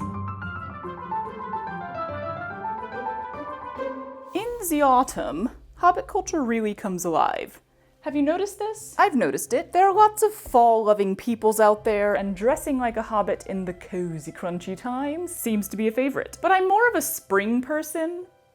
A spring hobbit, if you will. So what do hobbits wear in the spring? I don't really know, but I'm gonna try to put together some outfits because I got hobbit ears the other day, and I want to try them out. It's dress-up time. Stuck the landing. That was too much activity too early in the morning. I want to make a few items for this fun little good times adventure, but the key word here is a few. So step one is going to be going to my closet and pulling anything I already have that looks like it would fit in at the Shire Fashion Week and seeing what I can create from that and what needs to be supplemented. We're going to the closet. I've got some good options. So standout option to me is the green pinafore. That feels very hobbity. Maybe with the purple skirt? It is occurring to me that I'm not very good at putting together outfits. Styling and stuff is not my strong suit. Is it dumb to put an apron over a pinafore? Y'all, this house gifted me this apron. No idea how old it is, but we dropped something behind a drawer in the kitchen and had to like take out the drawers to get it again and found a whole little collection of items left down there, including a family photo from the previous family who lived here, doilies, and I think a napkin, and this apron. Thanks, house. Or previous family who lived here. It's super cute. I'd like to do one with the trousers. And then maybe I'll do one with this linen dress as the base. I don't know, something about this feels kind of hobbity to me. I feel like a layering of skirts is necessary. Okay, I think I have a basic idea for like 3 different hobbity looks and a basic idea of what pieces I want to make. First thing I want to make is not actually gonna really be visible with these outfits at all, but I've just wanted to make them for a while, so this is a good opportunity. I want a cute pair of bloomers, mainly because whenever I do videos like the final product reveals where I'm putting something on, like the split side garments, right now I wear like a pair of bicycle shorts underneath. Not very aesthetic. So yeah, I was like, you should make yourself a cute pair of bloomers to wear for these. And what better time to do that than when you're putting together Hobbit outfits. I don't have a ton of this fabric, so I can't make a giant skirt out of it. Seems like it would be perfect for bloomers. How do you make bloomers? I'm gonna figure it out. Should be simple enough. They're basically just elastic waist shorts with elastic around the cuff of the leg. The cuff of the leg. Little ruffle, of course, because you need a ruffle. And would it be crazy to put pockets in bloomers? Maybe, but let's be real, I'm probably gonna do it. Ba-dum, ba-dum, bum, bum. Yeah, this shouldn't be too hard. I need my wire crotch thing. Ba-bam. You know, I forget sometimes that despite all of my varying levels of success making trousers, the very first thing I made with a crotch in it, which was like a green pair of shorts, fits me perfectly, and I don't even remember how I did that. You know what I have to remember here is that despite the fact that I'm doing like poofy-legged bloomers, I can't make them giant because they still need to go under stuff and not like, I want to make everything giant, but this is not the thing. These little bloomer shorts were so easy to make. It only took me like 20 minutes to pattern and cut them out. Almost forgot the ruffle. You've got 4 pieces for the legs, 2 strips for the waistband, and 4 pocket pieces. Oh, and then I added 2 inner pockets for the pockets, cause yeah, why not put the light edition of purse pockets on bloomers that are theoretically going under clothing where you can't access them? Sewing them wasn't exactly speedy, cause it's French seam land over here, but yeah, still super simple. I got the pockets onto the front leg sections first, then sewed the crotch together, then the outer legs, added the waistband, cutting down the top of the shorts a bit, cause I do tend to cut all of my pants too high-waisted, then strung elastic through. Hello, puppy. Before making the legs poofy, it's basically boxers. They're comfy. I like. Whew. I sewed the elastic down in the center because the worst thing ever are bra cups and elastic bands that are not attached to anything and shift around every time you wash the garment. All I needed then was elastic in the legs to get that delightful poof and ruffle. Okay, we have a pair of bloomers, which are super cute, and I kind of just want to wear shorts. Before we move on to the next article of clothing though, one thing that I immediately associate with a hobbity look is curly hair. But y'all, my hair is a bitch to curl, especially when it's this long. So it's a good thing I've been in the mood for a haircut recently. Oh, Mateusz! So what do we want here? Yep, Matt cuts my hair. It'd go like there. I'm a simple gal, I just need several inches taken off in a straight line every year or so, and we discovered several years ago that Matt is indeed capable of cutting a straight line. Ooh, your hair smells nice. It does smell like a, do you want bigger scissors? With my sewing scissors, no less. Oh yeah, let's definitely go shorter. Okay. Do you know what an inch is? Yeah, it's like this much. No. Yes. I gotta fix some stuff. Yeah. It's a little bit crooked. This time, I did decide to take it one step further though. We're shaving some of it off entirely. Is that called an undercut, I think? So, Yes. how close to the skin does your shaver shave? So you're hoping to get a straight line, Yeah, so we can just cut it. and then shave everything below it. I feel like I'm pretty good with that. Okay. So you just get rid of all of it? Yeah. Ooh, this is gonna be good. What way is this going? All the Found it. ways. Almost there. Here's the masterpiece. Oh, yeah. Looks great, my dear. Good job. Ooh, yo. Dum dum dum dum dum dum dum. I've been doing this for years now, like, not the undercut, that part is new, but letting my hair grow until it's long enough that it annoys me, and then cutting it just short enough that I can still get it in a ponytail. Come here closer. Boop. But every time, that feeling of running your fingers through your hair for the first time and it only takes like 0.2 seconds instead of your fingers getting stuck halfway down on tangles. Ooh, it is such a delight every time. Anyway, I'm gonna make a skirt today out of this material, and I wanna make it very similar to the purple skirt that I love and I wear a lot, but is kind of eh. So wrap circle skirt. Super simple. Ooh, that breeze on the back of my neck. I love it. What's your little leg doing up there? Look at that inside outies. Also, it is the next day. This dress is just so comfy that I'm gonna outfit repeat the heck out of it. Theoretically for this, I just need 3 skirt portions, circle portions, a bigger one for the back, and then 2 somewhat smaller ones for the front, but not too much smaller because I do like a lot of overlap, and then a waistband and pockets. What could be simpler?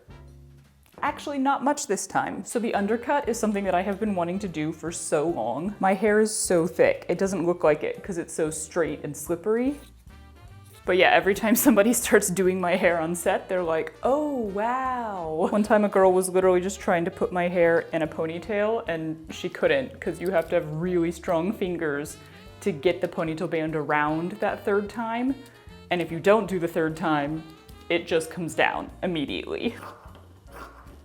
And back in the day, actually back in 2 different days because I did it twice, I had the whole side of my head shaved. Loved it. Best hairstyle. Both times I only got rid of it because I went back to work at Disney and that hairstyle was not allowed back then. I think it is now, which is awesome. Oh, the pockets out of scraps thing. I think I'm gonna have to do them out of a different fabric. Half of the pockets are gonna be this, cause this is, cause I'm out of that. We make it work. Cool, that'll work. But the other day when I said I can't stand wearing my hair down, a lot of you were like, oh, well, you should cut it short then, like pixie short, right? That makes sense. That's what I thought too at one point. So when I needed to make the first shaved head disappear, I cut everything full pixie. What fun! It felt very liberating considering I'd never been allowed to have short hair when I was a kid. But also I think the kind gentleman at the barber shop who I said cut it all off to almost had a heart attack. But then I woke up on the first morning and my hair was doing a thing that I quickly dubbed the peacock. Because I shower at night, always have, always will, and that means my hair is drying while I sleep. And that meant that for the first time in my life, rather than just getting up in the morning and throwing my hair into a ponytail, I actually had to style it. Like either get it wet or put product on it. And my morning routine is 5 minutes tops for everything, so turned out that was not something that I wanted to do. I had fun sometimes. I did like a mohawk once, because it was still shorter on both sides and longer on top, which I think my fellow Baptist college students found lightly shocking. But I pretty quickly gave up on all of that and just started wearing the peacock and calling it a choice. Love it when that happens. Bobbin ran out at a decent time when I wasn't in the middle of sewing a seam. You're my new favorite. So that is why I do not cut my hair that short anymore. It's actually more work to have shorter hair, for me at least. My rule will likely forever be, must be long enough to go into a ponytail.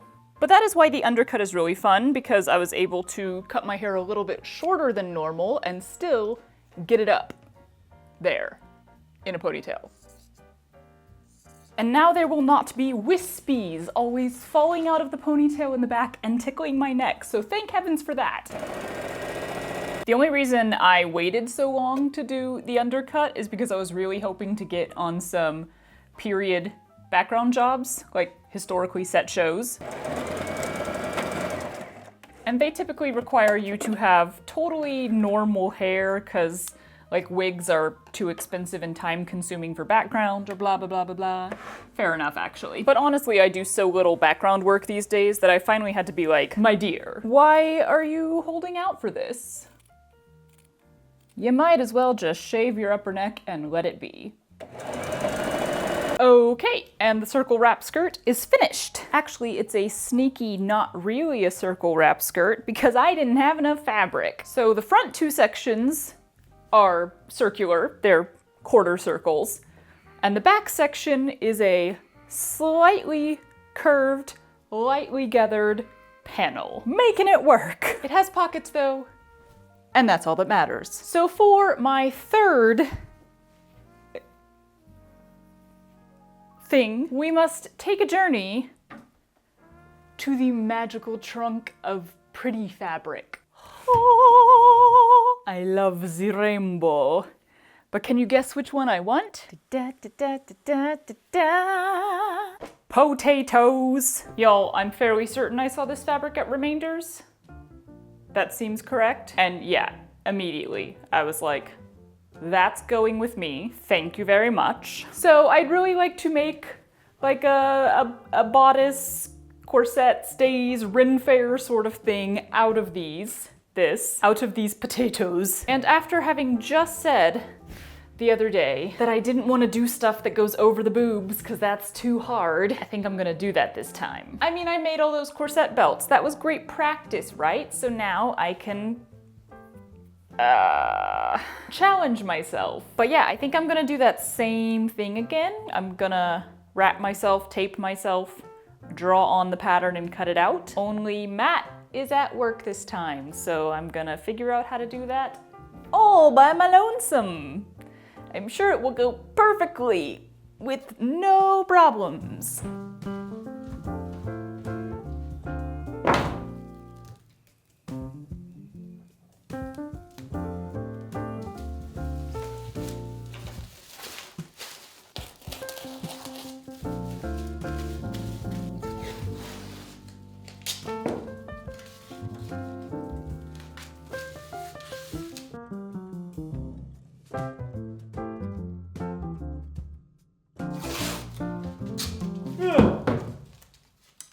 Everything's fine.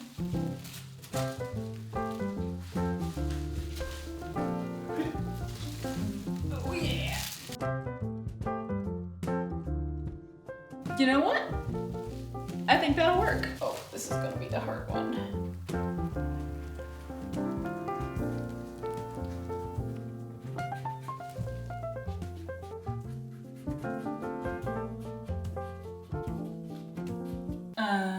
Okay.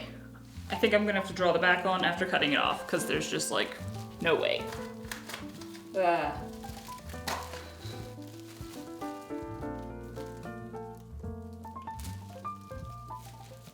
Art. Do I look sure of myself?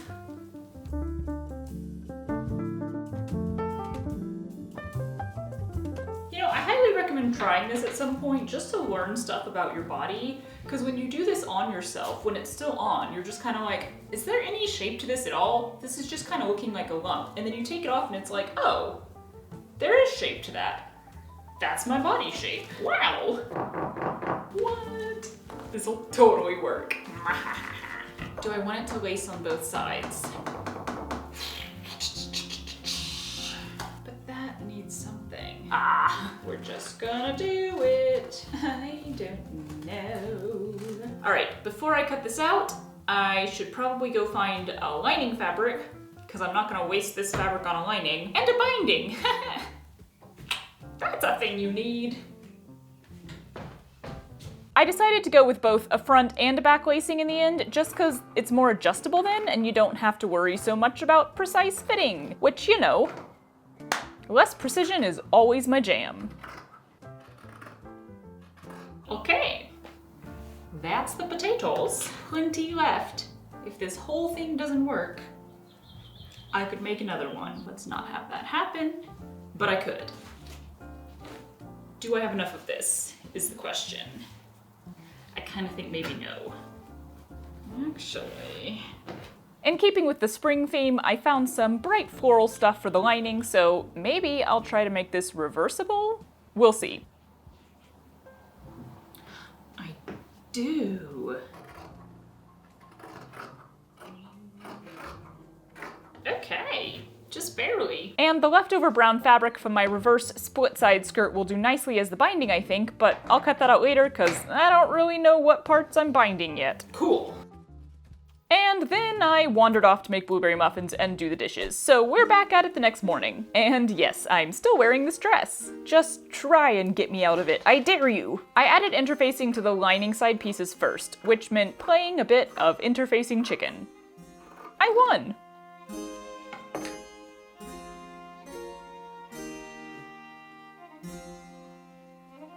And then started sewing everything together, lining pieces first, then the outer pieces, then the straps, and then it all gets sandwiched together.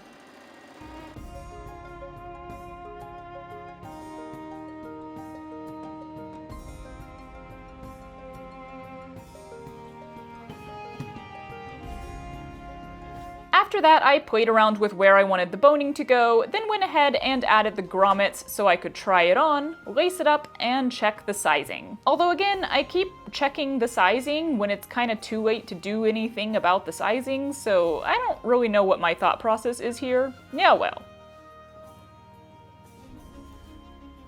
I like it! So my main question here, all I have is boning or zip ties right here, and then on the back. So I'm just wondering if I should put boning in any of the other places. Like right here seems to be the place that could use the most structure, but then also, should I just leave this as like a bodice I can move in? Because I don't know that I want this to be like, huh. It does wrinkle there when you bend, but it's not a corset, it's a bodice. So I think maybe I should leave that and just go with it as is, bind the bottom and be done with it. Gonna think on it for like 30 seconds and then we're making a choice. I dumped the fabric binding idea and decided to use this pretty cream colored lace I have instead.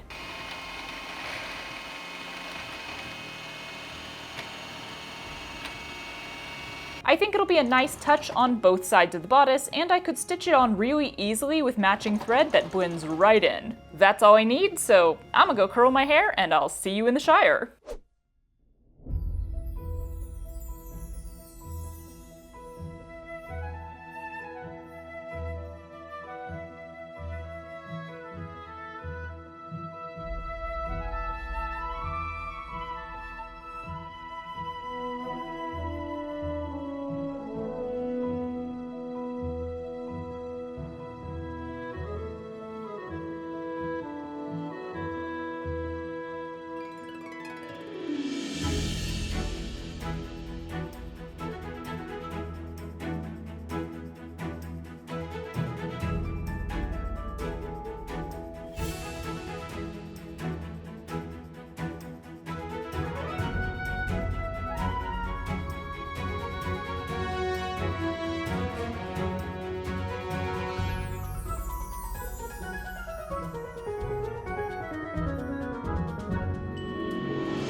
Yo, I think Hobbit core is my new jam. All three of these outfits turned out so cute. I love them. I also just love when my hair is curly, but I also hate when my hair is curly. Like, it's touching my ears right now. Whoo! It's touching my Hobbit ears. Oh my god, I have so many mosquito bites.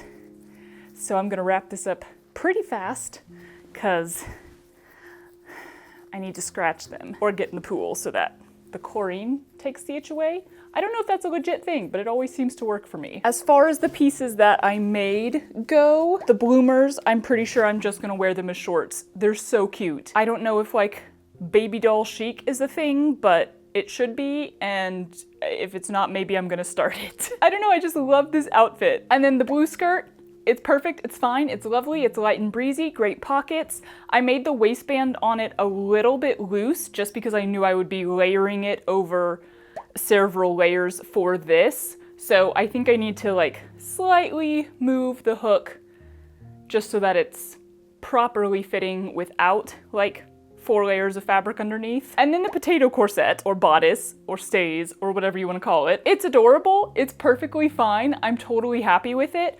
But the next time that I make one that goes over the bust, all of that stuff, I definitely will start over. Like, this was a great practice run. It was a great first time, and it's totally wearable. I love the way it fits. It's like perfectly snug on both sides. The straps need to be like half an inch shorter, and I think that's just because when I was taping the form on myself, it's hard to do that without lifting your shoulders a little bit. So I was changing my own shape as I was doing it. Oh well. And then I do think it technically needs like more boning on the sides to keep it from crinkling so much right there. I don't know, I like that it's sort of easy to move in, but it does automatically wrinkle there, especially since my waist is really high, if you haven't been able to tell from how high-waisted I've made literally everything for the last 2 years. So that just means that anything I make that's longer, it's gonna wrinkle real hard at that waistline, because it's just like, it's up there. And speaking of potatoes, y'all, my potato plant is doing so well. I went out there to look at it the other day because I've just been admiring the greenery, but I looked closer and there's actual potatoes growing. I don't know why I didn't expect that to happen. I used to have a sweet potato plant back on the balcony of our first apartment here, and the plant grew massive, but I never saw any potatoes, and when it died and we dug it up, it had grown like 3, but they were all just like tiny potatoes. So I looked out there and saw that like there's all these new potatoes that are growing around the plant, and it's so exciting. I love growing stuff. See, I'm growing potatoes. I am a hobbit. Also, speaking of potatoes, did you know that in Portuguese they call this part of your leg, this thing right here, they call it the potato of the leg? Like, that's what the Portuguese translates to in English. So Matt will like randomly be like, my potatoes are hurting. Cracks me up every time. But also, we don't have like a word for that in English, and potato of the leg is hilariously perfect. And with that bit of delightful information, I'm gonna go now. Thank you for joining me for kind of my words, they ran out. Kind of a completely pointless video, as in like, actually, I take that back. 2 out of the 3 items that I made, I do consider day wear, so far from pointless. I had a delightful time and I hope you did too. Later, taters.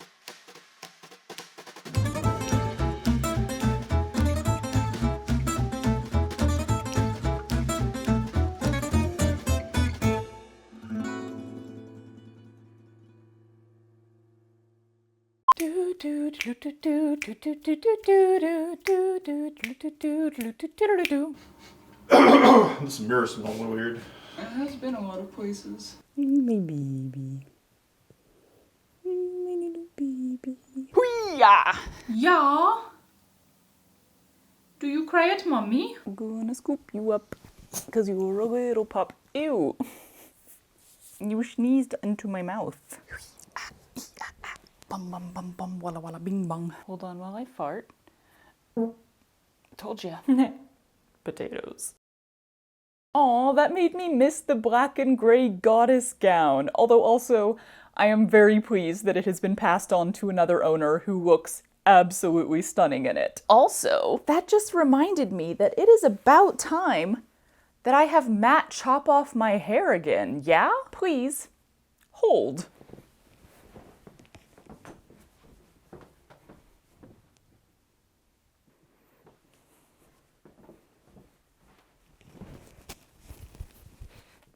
Okay, now that that's taken care of, let's move on to perhaps one of my most bewildering projects.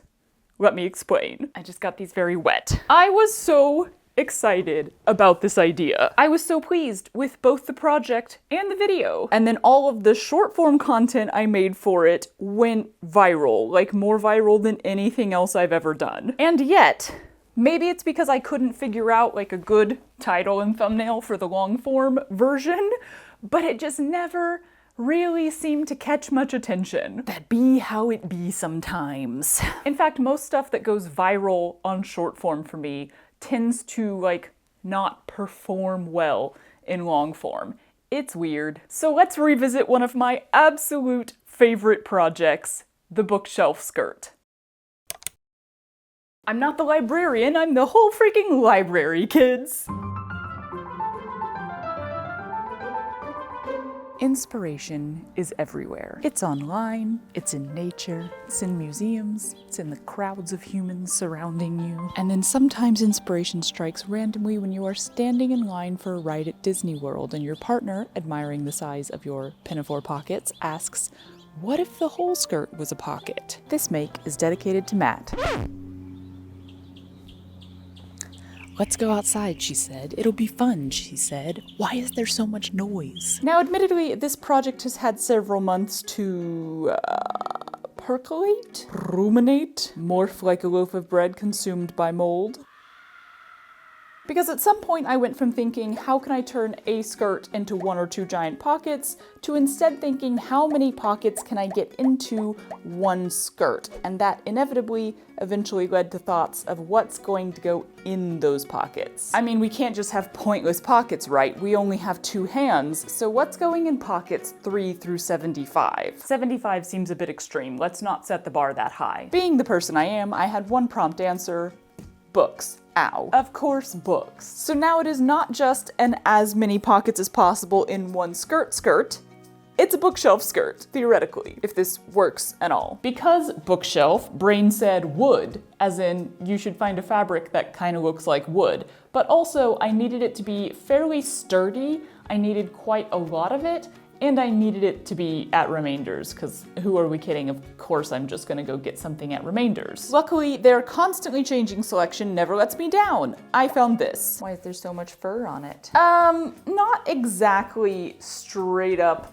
wood grain or anything, but like, I'm definitely being reminiscent of wood, yeah? Okay, good, we're all on board. This is a nice wooden bookshelf in fabric form. So how are we gonna do this? I would love to go straight to size of skirt, size of pockets, and therefore number of pockets. But I think the more important thing to consider first is actually weight. Weight of skirt, weight of pockets, weight of books. Let's go source a few materials from the pile. Not the fabric pile this time. This pile. There are obviously a few chunks here that like, sorry, darling, not this time. We have to be a little bit practical, but we don't necessarily need them to all be the same size. This should work for now. Y'all, I randomly realized that I didn't actually drink my morning coffee and then I couldn't find it anywhere. It was outside. Naturally, my brain is screaming circle skirt. Not to worry, it's pretty much always screaming that on some level. But here's the thing, that would be big and able to hold a lot of books, and I don't even think that the curved edge would be that problematic. But a circle skirt collapses when you're just standing still in it and you're not wearing a petticoat. It turns into a cone, basically. Where'd I just leave my books? So if you have a bunch of rectangular blocks basically attached to the skirt, then I'm just not sure how well it would hang. Like all the books just might be overlapping each other and hitting each other and just turning into like a jumble down there. So I don't think I should do a circle skirt. I know, gasp. I'm also tempted to make the skirt floor length because then you have maximum book capacity, but that also seems not the smartest because the skirt is still definitely going to flare out. It's not gonna be a pencil skirt. So now you're talking more books and the most weight on the least supported region. Speaking of which, I think it would be best to kind of taper the size of the pocket, or at least the size of the book that the pocket can hold as you go down. Like the natural feeling is that it should be small books on top, but I think it should actually be opposite of that. The largest pockets that are getting the most support from the waistband and from the hips should be at the top, and then the smallest, lightest ones should be at the bottom. Y'all, I honestly have no idea how this is gonna hang. I think I can get it supported well enough, but like it still just might be like, we shall see. So I'm gonna do a split side skirt because that means that I can have both sides of the waistband lace up independently of each other. And to me, that means like double the waist support, yeah? It will not be quick and easy to put on, but that's not really the point here. One does not just pop into your bookshelf skirt so you can run to the grocery store real fast. So like, it's fine. But how? Oh, that's actually a good point.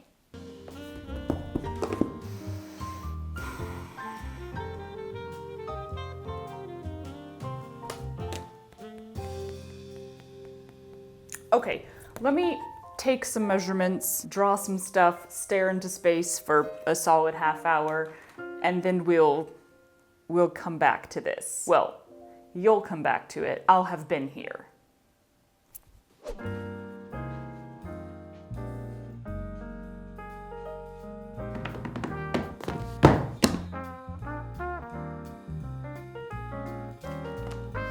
Futzing around actually turned into cutting stuff out pretty quickly, cause you know, might as well go for it.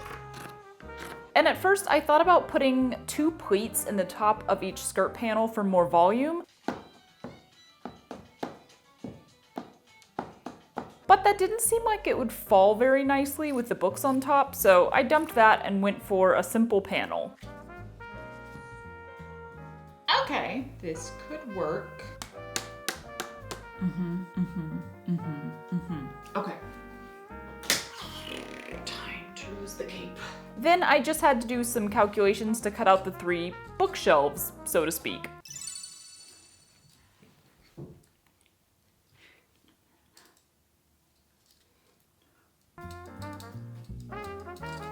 There's an idea.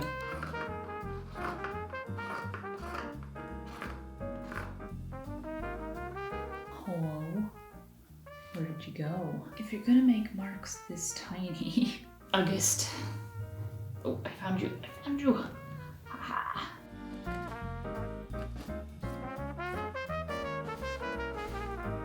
I made a mark, didn't I? No, of course I didn't.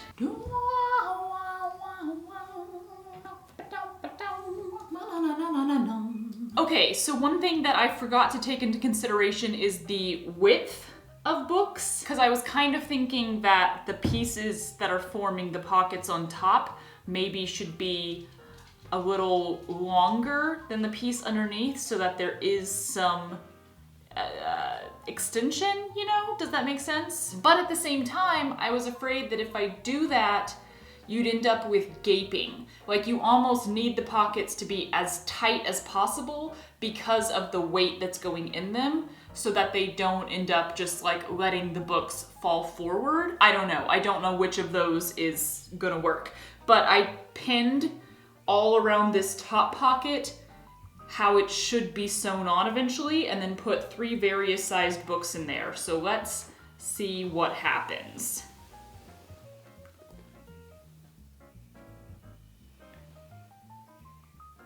Yeah, see this? See how the heavy ones are like falling forward? That's exactly what I want to avoid happening too much.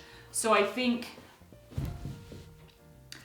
this is actually fine. I think I shouldn't put any sort of extra material in the pockets. They need to be as tight as possible to the skirt underneath in order to keep the books from leaning too much. So I think that I am going to sew all of these pockets onto this. This could be the front or the back because there's nothing specific about it yet. But I think I just need to sew all the pockets on here and then fill it with books and hold it up and make sure that it's at least like halfway okay before I cut out the waistband or the other half of the skirt or anything. I need to know this works. Okay, let's go.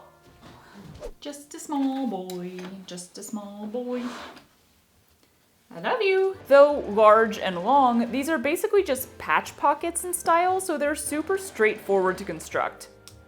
Just takes a bit more time due to their size. Also, I'm throwing double seams on many places for extra strength and support. Hi, Hi, my baby. Okay, so the first half is done, and I just put it, like, with lots of pins on one of these, like, twill tape things so that I can try it, because I don't want to attach it to a waistband yet. So now it's time to put books in all of the pockets and see what happens. Let's do it! I'm gonna have to go far away so you can see. And right at this exact moment, the mic that I was using died. Did I notice? Nope! Not until 2 days later, y'all.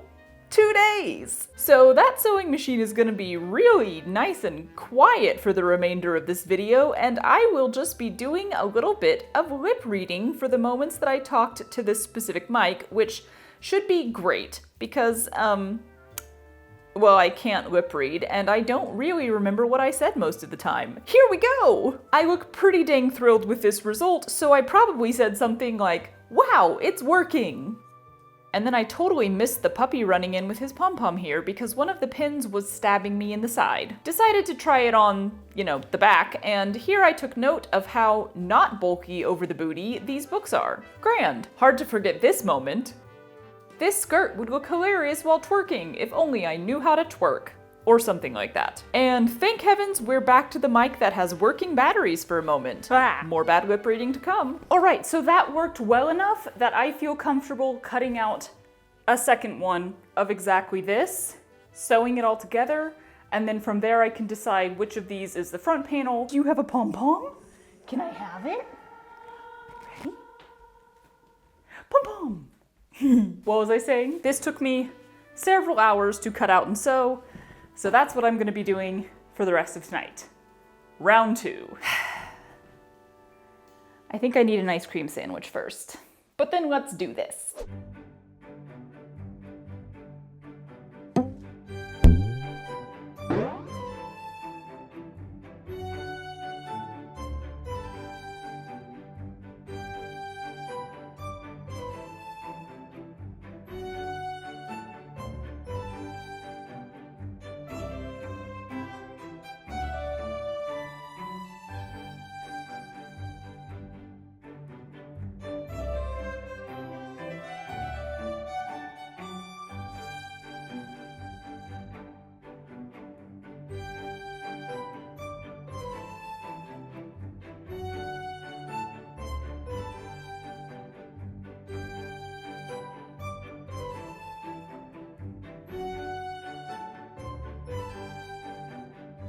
Don't worry, you're not missing anything here. Those mouth movements are telling me that this was singing, not talking. By the time I got the second panel and pockets all cut out, it was getting late and I was more into swaying to the music than actually sewing, so we shall reconvene in the morn.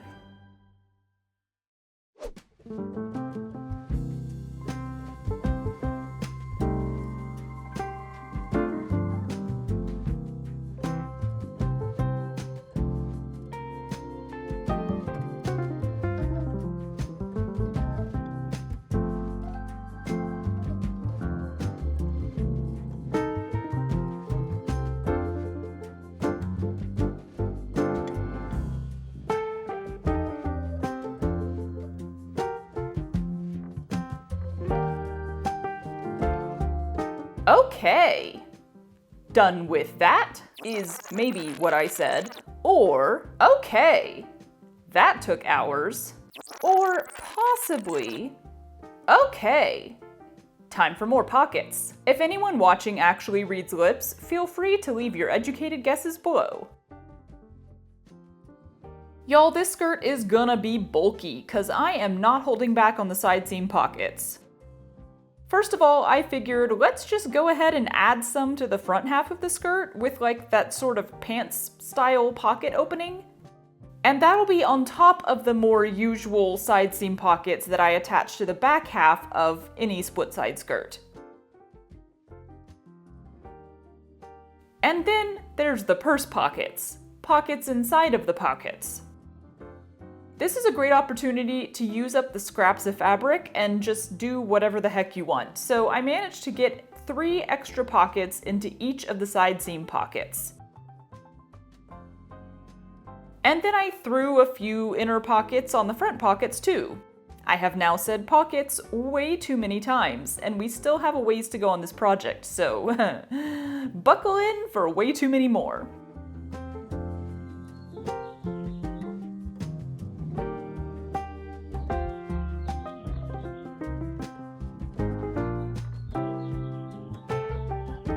So again, I can't really stress enough how easy it is to sew pockets like this. I know people have asked for a specific purse pocket tutorial, and maybe I'll get to that very detailed explanation at some point in the future, but for a quick rundown, you just have to hem the top of the pocket where it's going to open so that you have a nice clean edge. And then I typically fold under the sides and stitch them down, unless there's a side of the inner pocket that lines up with the side of the bigger outer pocket, in which case you don't even need to finish the edge because it'll get sewn into that outer pocket eventually, yeah? Then I sew the smaller pocket onto the back of the bigger pocket, usually along the bottom, flipping it up, ironing as I go, then restitching around those three sides, leaving the top open for, you know, item insertion? That's it. You just keep doing that for each new pocket until you have a big ol' mass of pockets, and then you can construct the actual main pocket and stick that on the side of the back skirt panel. And I've gone over that in videos before, so meh. I really would not recommend putting this many layers of thick fabric into your pocket seams on any regular skirt. This is a special circumstance. I also wouldn't recommend running this many layers of fabric through a Singer fashion mate, but y'all look at her go. She may not look it, but she's a beast. And here's where we ended up. Back panel with those big side seam pockets, 3 extra pockets hidden inside each one, and front panel with its own plethora of pockets.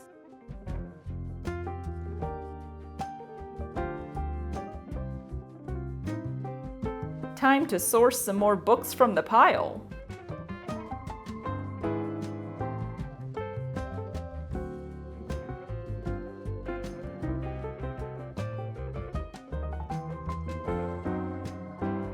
Here I was saying how it was already getting kind of late and I was lacking the confidence to sew the two halves together on the side seams and actually see how it'll hang as one piece. So I'm probably gonna quit for the night and see if I gain the confidence while I sleep. But then I actually got the confidence to sew the sides together that night. Woo!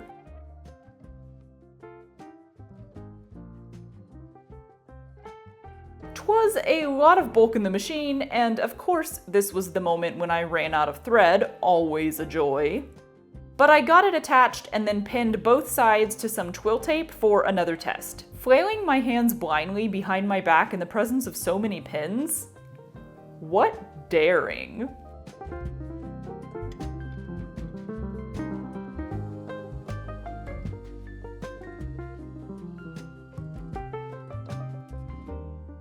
I'd say I'm excited, I seem pleased with the results, I'm actually gonna quit for the night now, and ooh, here's an exact lip reading because I remember saying it. Tomorrow is waistband day. Woo! The next morning was dreary as crap. June gloom is hitting us hard.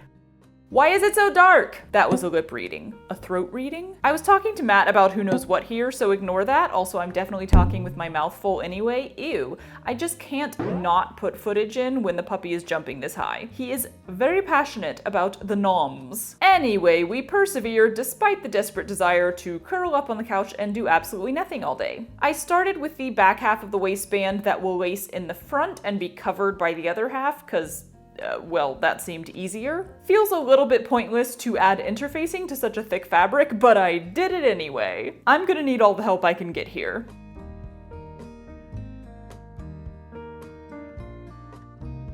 My biggest concern was that I had in fact made both panels a little bit too big, as I so often end up doing. So I had experimented with a pleat again, which you may have seen in my last test, but ultimately decided to just do the slightest amount of gathering evenly across the top, and then fold over the ends of the pockets just a bit so that the whole thing would be the proper length. I was considering adding cable tie boning in places, but decided to try it without. Did some top stitching, added those grommets, and hey look, I have sound again. I kid you not, I did not charge this microphone. I still didn't even know it was dead. It just came back alive on its own after being dead for like 2 days straight. Worked for about 40 minutes, and then died again. Technology is clearly my favorite part of this job. But hey, it was alive and working when I tested that first waistband, so yay! Ooh. Feels pretty dang supportive.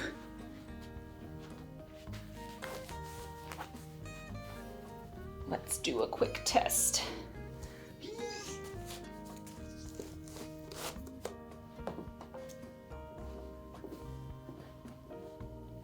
I mean, that's like less than half the amount of books, but I barely noticed the weight change at all, so I think the support system is doing okay. On to the front waistband, which theoretically would be exactly the same, except I've got one more chance to add a couple pockets to this baby, and I'm gonna take it.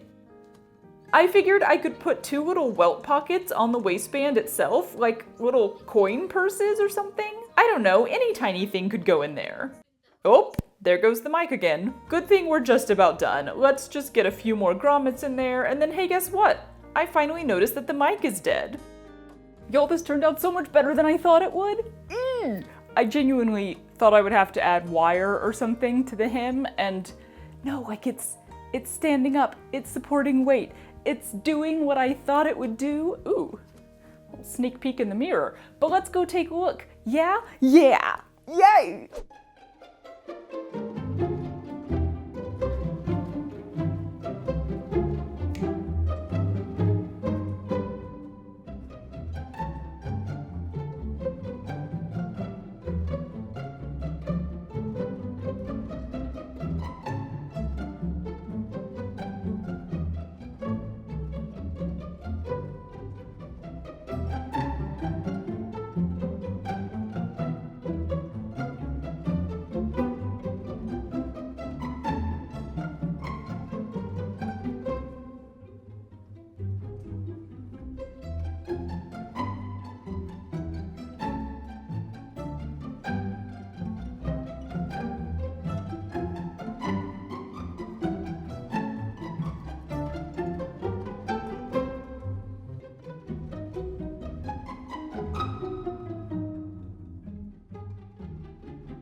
When I start a project, even if it's kind of like a wild and out there one, I always imagine it turning out really well. You know, of course I'm gonna picture the best possible results. And then typically there's a point somewhere along the making process where I start to pare back my imaginary results so that I won't be disappointed. And the reality is that sometimes it doesn't turn out as well as I had hoped. Sometimes it doesn't even turn out as well as my be prepared to be disappointed imaginings from halfway through. This one, however, actually exceeded my original expectations. Yeah, I'm real happy about it. I just genuinely did not really think I would be able to store this many books in one skirt without them like leaning forward and trying to fall out, hanging weird, hitting each other, the whole skirt like slipping down and not being supported. But it worked! And it worked like better than I had hoped. I think it looks so good, and it wasn't going anywhere. I was moving all over the place. That skirt was staying in place. The books were staying in place. I could like jump up and down okay, of course it's hard to move in. Of course, like, you can't really walk normally because your legs hit a bunch of books. You obviously can't sit in it if you've got a bunch of books on your butt. That's not the point. I knew you wouldn't be able to like run a marathon in it, but it was like, can you move at least decently normally without books falling out everywhere you go? And yes you can. I spun in circles. I jumped up and down a little bit, just a little bit, and they all stayed in. And then I took it off. Yes. Actually, without the books in it, it's pretty comfortable too, especially because you don't have to lace it as tight. Like, in preparation for the weight of the books, I was pretty much tight lacing. I was in that realm. It was, but if you just lace it up normally, like you're not, you know, carrying a library on your butt, then it's actually a really comfortable skirt. It just took me a pretty long time to film everything that I wanted to film, and I was quite hot. So yeah, that was enough of wearing that. But y'all, I'm not good at technology, nor am I really good at forming new habits. I switched shotgun mics recently. This is a shotgun mic, for those of you who don't know. I shan't say what it actually looks more like. My previous one ran off the camera battery, like it just piggybacked onto that like a little parasite. Super handy for me. This one has its own power supply that has to be recharged, and like the second I realized that, there was the little voice in my subconscious that whispered to me, "You're gonna forget to charge it." My subconscious is pretty much always right. Is this really, really bright? Why do I feel like it's so bright? Be a little less bright, but not that much less bright, just a little less bright. Perfection. Anyway, I figure some of you may be wondering how much this weighs and how much weight it was holding up. But unfortunately, our luggage scale has fallen into the black hole that everybody's home has somewhere inside. So currently I do not know. We ordered a new one. I will know by the time I'm editing. So here's how much the skirt weighs. Wow! The books I weighed on the kitchen scale, and the specific ones that I used when I was filling all the pockets, so that's 24 books, they weighed about 22 pounds. They could of course weigh a lot more than that, like obviously that's an adjustable number. You are restricted by pocket size when it comes to book size, but the biggest one that I was getting in there was like a decent sized book. It was Jane Eyre, and you know, it's like a, that's a very exact measurement. Honestly, I think you could store like a solid 50 pounds of weight in this baby. I'm not saying it would be comfortable. I'm just saying possibly it would be possible. Okay, maybe more like 35, but still. So that is that. I am very sleepy. Something about running around carrying your own mini library for a few hours makes you want to take a nap. May all your clothes have pockets and all your pockets be massive. Later, taters. Inspiration is everywhere. Bird. Ow! This one turned out. It's in nature, it's in museums, there's a loud plane going over. Why is this dress being so wonky today? Because it's some. Oh, good grief, it's loud. You know, I kind of like it when issues with technology force me to do creative or maybe funny stuff with the video edit. It's disruptive and I'm often annoyed in the moment, but then it forces me to, you know, pause for a little bit and give it some thought, figure something out.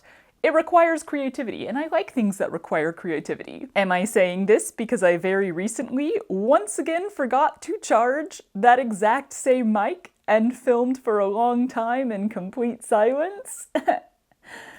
Maybe. And y'all, this just reminded me of how many pocket-laden project ideas I still have on my list. Like, this bookshelf skirt inspired several varied but similar versions that I have yet to make. If you want to see some in the near future, I don't know, like send a little encouragement or something. But for now, we are moving on to a project that brought me such delight and continues to bring me such delight because there's just something about citrus. And don't come at me all annoyed because this isn't a tutorial. You've been given fair warning of the chaos this video will be.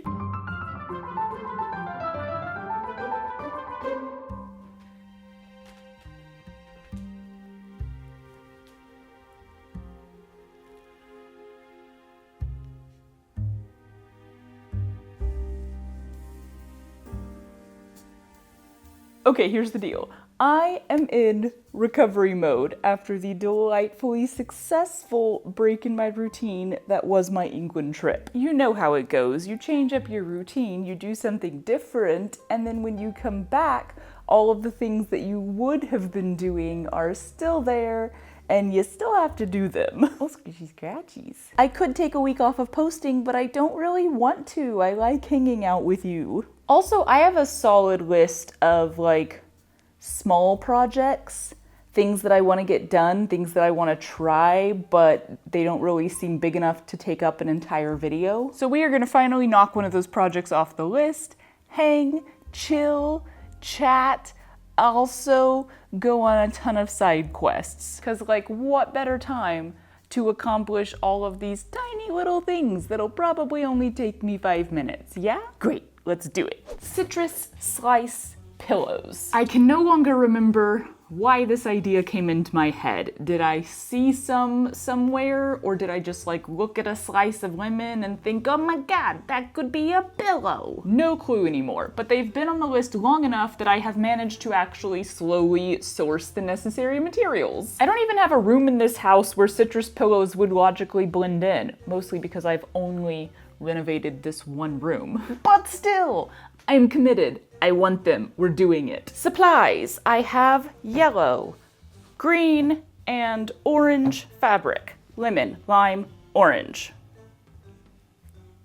Go away. Also, I have white fabric because citrus fruits have pith. But also, I have these mottled polka dot fabrics. They're only a fat quarter, but I thought they would be perfect for the inside segments of the fruit because they kind of look like, you know, that texture, or they at least like imply that texture. And with these, I found a pink one, so I could theoretically do a grapefruit as well, only I don't think that I have any matching fabric to be the outside, to be the rind.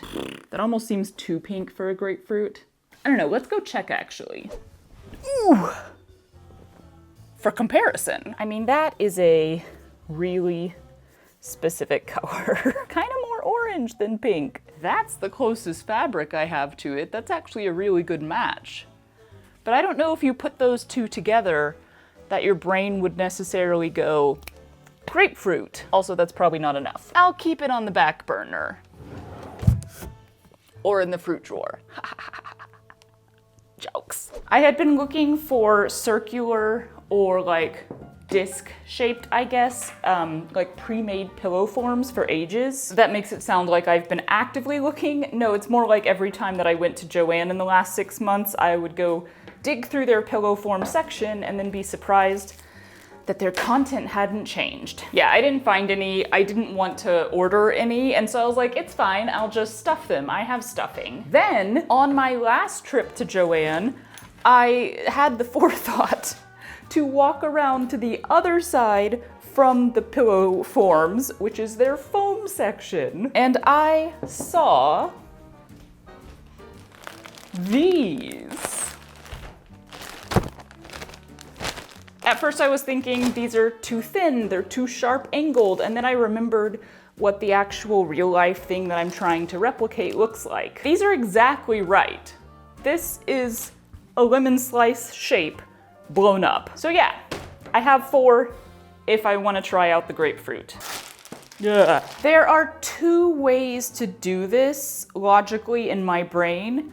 The first would be circle of the colored fabric with a circle of the white fabric on top of that, and then the segment shapes of the polka dot fabric on top of that. The second would be circle of the polka dot fabric with the shape of like the pith cut out and put on top of that, and then a ring of the solid colored fabric put on top of that. The latter uses less fabric technically, though what's left over is gonna be in really weird shapes, while the former has a lot less persnickety cutting. So I think I'm gonna go with that on the first one and see how it goes, and then I can always switch to the other option on the later ones, if I want to.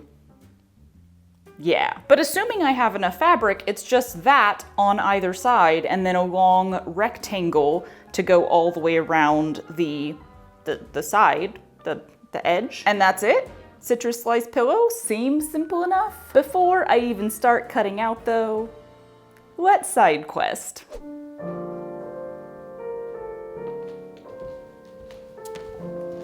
I'm making myself do side quest number 1 before I even start the pillows because it's important and I've been putting it off for a while. Several of my houseplants need attention, starting with Reginald, who has been dropping leaves at an alarming rate.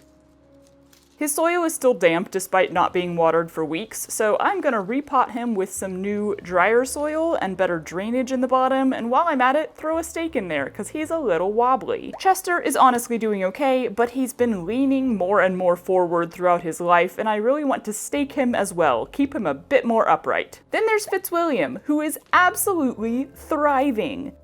This has been making me question if I'm supposed to be pruning him though, so I'm finally gonna look that up. I don't know much about houseplants, I just try to keep these guys alive. And unfortunately, we did lose Stella. She slowly gave up on life over the course of the last year and finally had to be relinquished to the compost bin. I decided to leave Fitzy as he is though. He looks glorious. I'm gonna leave it. Let him do his thing.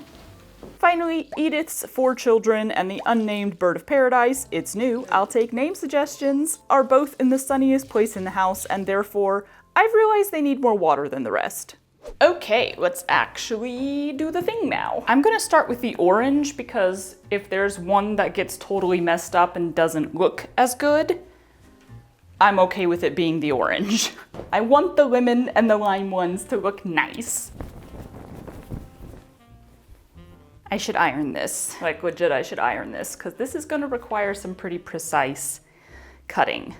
Okay, this isn't a side quest, this is part of the thing, but I'm gonna go iron all of these and I'll be right back.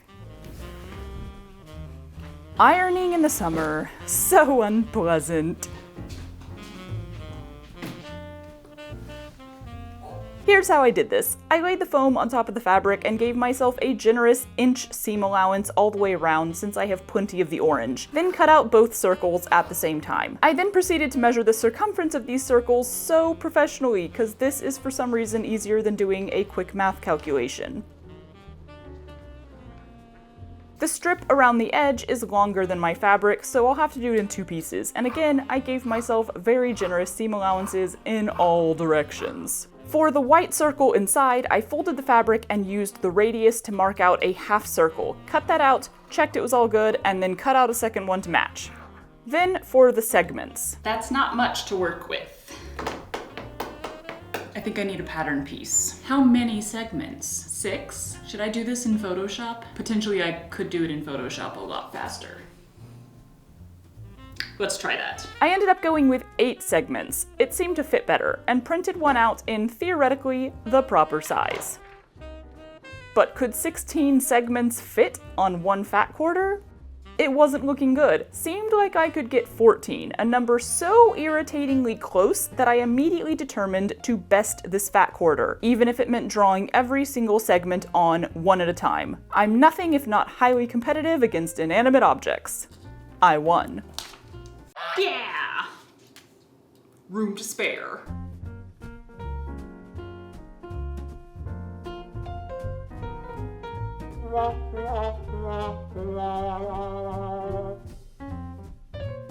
Ta-da! Y'all, I am already so happy with this. I mean, why did I want to make citrus pillows? I think because I knew for some reason it will just bring me so much joy. Even just looking at it in the camera, I'm like, it's so cute. I do think on the next ones, I want to make these segments slightly smaller so that they're not touching at their widest point. It literally might be the difference of cutting to the inside of the black line instead of the outside. But again, the orange was the first one. It's the tester one. It's okay if they're not all exactly the same. So I'm gonna leave it on here because trimming 16 segments down by like 2 millimeters sounds unpleasant. Last thing to cut out, which I might not end up using because I don't know if it'll be too hard to sew on, but I thought, wouldn't it be so cute if I put little seeds in a couple of them, right? Oh my god, yeah, that would look really cute. But my concern here is that they would be so small that it would be really hard to sew around them.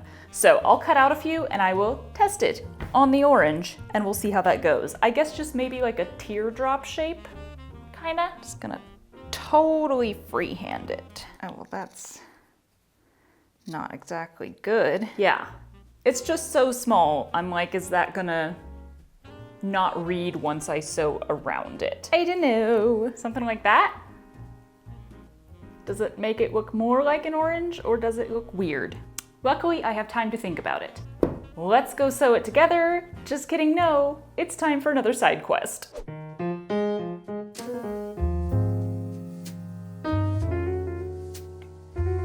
These pants, love them. Wore them in England twice. They're great, but I made the elastic channel too good. I made it like exactly the size of the elastic, which of course means that the elastic doesn't want to fit in it. You're supposed to make elastic channels slightly bigger than the elastic so that it will continue to lay flat. And yeah, it's like all folded in half in there. So all I have to do is go around the whole thing and make a new stitch like 1/4 of an inch above this one, and then rip out the original stitch. Easiest thing ever. They have been hanging there since I got home from England though. We're doing it now. What is the back and what is the front? I'm not even gonna take them off the hanger. Boom, baby. Now I just gotta unpick the first seam, lay the whole thing out flat, and then the side quest is done. Totally gonna turn on some TV while I do that. Woo! Boom, done. Back to the pillows. Here's the plan. So you just use like the zigzag stitch on 0 stitch length, I guess. I'm switching to one of my like related presser feet since I have them. This one just kind of is more open in the front so you can see where you're going. And yeah, I have literally never tried anything like this, but how hard can it be on a bunch of curves?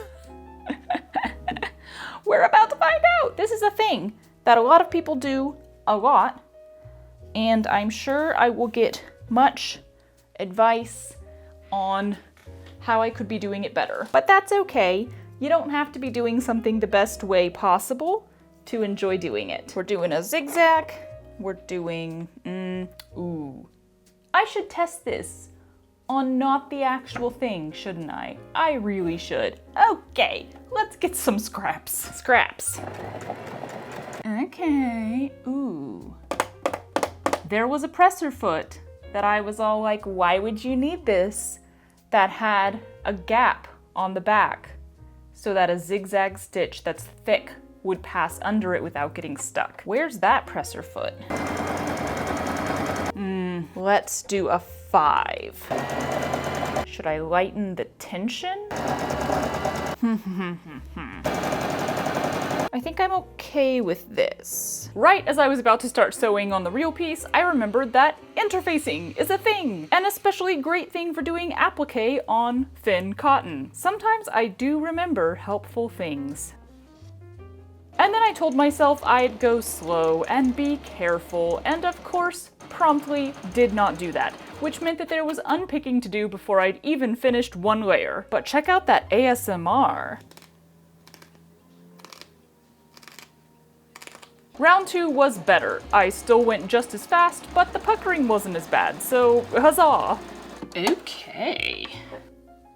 Not too bad. I did end up cutting down the segments ever so slightly because they weren't really fitting as well as before. Then I started doing the applique stitch around them one by one, but I wasn't loving it. Okay, so some thoughts. First of all, I still love these. But second of all, this one is kind of a mess. I think I'm not gonna do the typical applique stitch all the way around. This one, I did it on all of the segments. It doesn't look good. It stretched things out weird. There's a lot of puckering.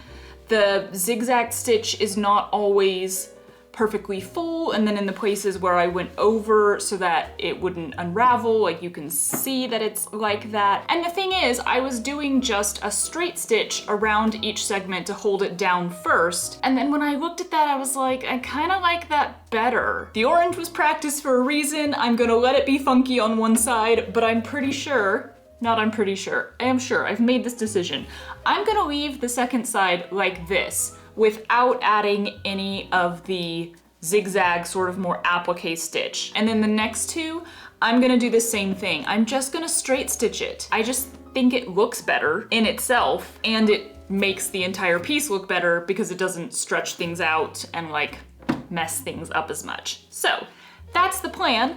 I'm gonna iron both of these and then We'll stick the strip around the edge and see if we can get it on the foam. That'll be fun. I don't really know how I'm doing that. How am I doing that? Okay, I figured it out. Also, I love the seeds. The seeds were a good choice. I think it's so cute. I have to remember that I did an inch seam allowance on this, or we are gonna have trouble. In retrospect, more seam allowance makes it more difficult to sew in a circle. Oh well. Well, there were no more side quests last night. I got extremely focused to the point where I wouldn't even check my phone, and Matt had to come feed me Pringles because I was starving, but I refused to stop sewing. Also, it is a new day. Outfit repeating. But I really just wanted to finish the orange, and I did it. But before I talk about what's wrong and what's right and what needs to change, because whoo, don't look at the other side, let's side quest.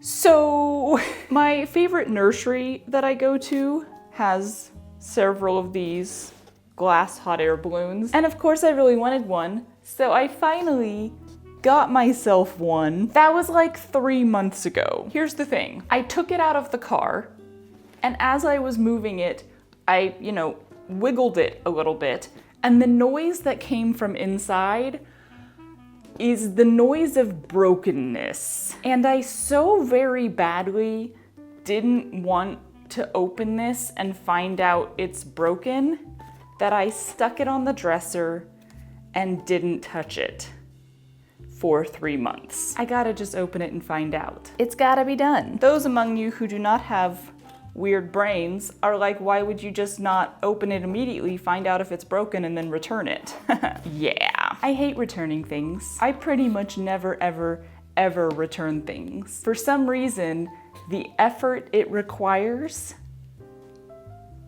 is just an effort my brain does not want to give. Same reason why the door that won't close and can't have a doorknob put on it is still on my studio, because I struggle with stuff like that. Okay. That's fine. It's packed super well, so I don't know why it would be broken. Yo, you know what that sound was, I think?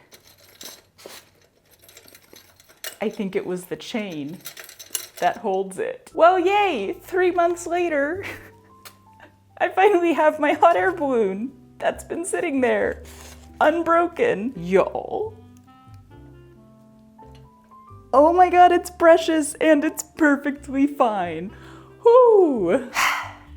Well, kids, let this be a lesson to you all. Is there anything you've been avoiding?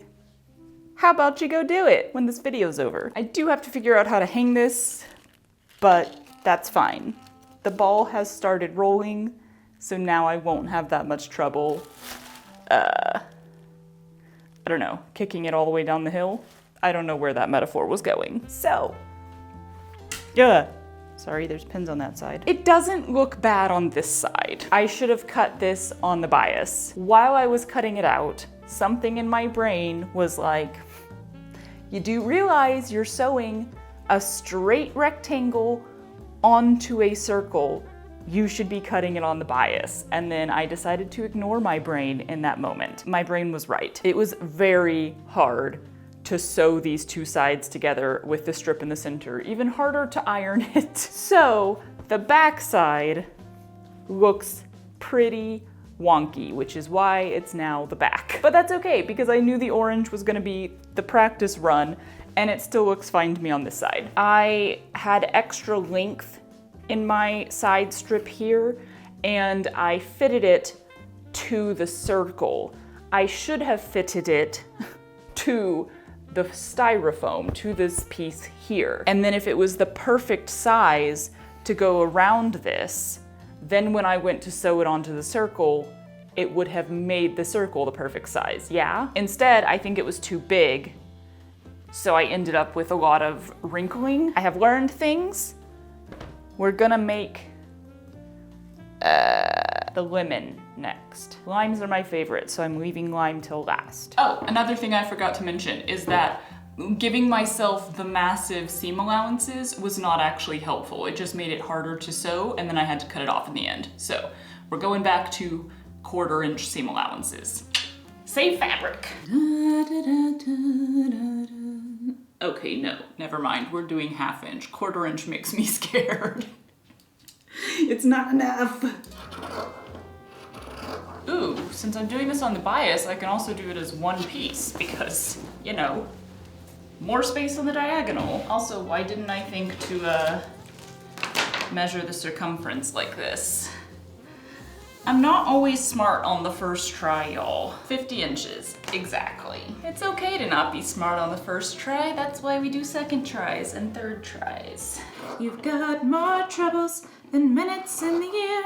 Okay, point shoemaking. Y'all, somebody just shared with me the Heritage Crafts Red List, which is something made in England about hand-done crafts that are extinct or endangered. This makes me want to take up every single craft and art form on this list. What? This is fascinating information to me. There's straight up extinct skills. Gold beating? What is gold beating? The process of hammering gold into extremely thin sheets. So I guess it's just done by machines nowadays, so there's currently no one left who knows how to do it by hand. Okay, this was not an official side quest, but I could spend ages on this list. Oh, all right. You don't need to see this. Here we go again. 16 of these. Whoa!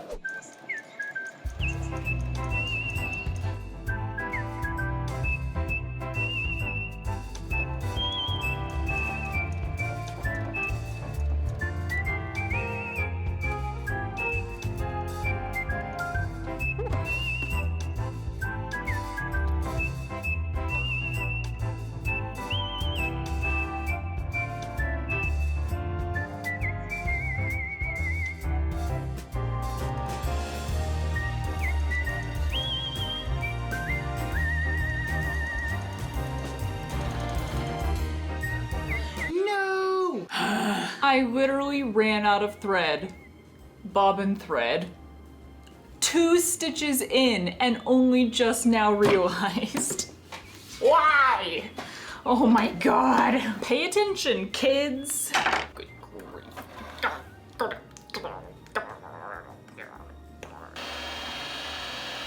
Anyway.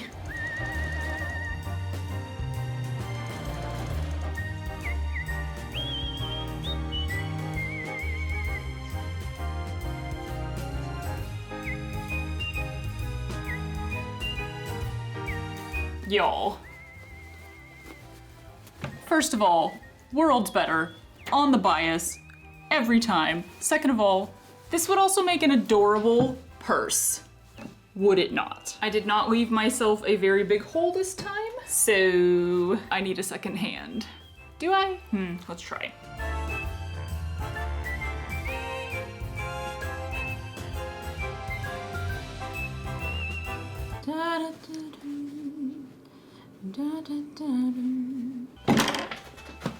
Yay! Okay, I'm gonna leave the hand stitching for later and go ahead and make the lime.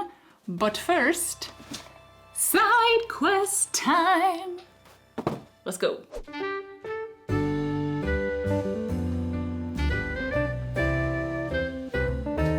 This pillow has been on our bed for probably like 2 years now. It's not what we sleep on, it's just like a backing pillow for propping up while reading and stuff, but I've been meaning to put a cover on it so I have something washable for, 2 years now. I think people assume that if you're a sewist, you must have mended all your clothing, fixed everything that can be fixed with a needle and thread, made any little helpful thing you need around the house, but the reality is that no, we probably haven't. This stuff isn't as fun as making a new garment or quilt or bag or whatever it is you love making, so it just gets forgotten, put off, knocked to the bottom of the list. But all I did was cut a giant rectangle out of one of the sheets from my bedsheet exploration, sew it up into a tube, and finish the top edge. So freaking quick. Lime time! well, plum time and then lime time.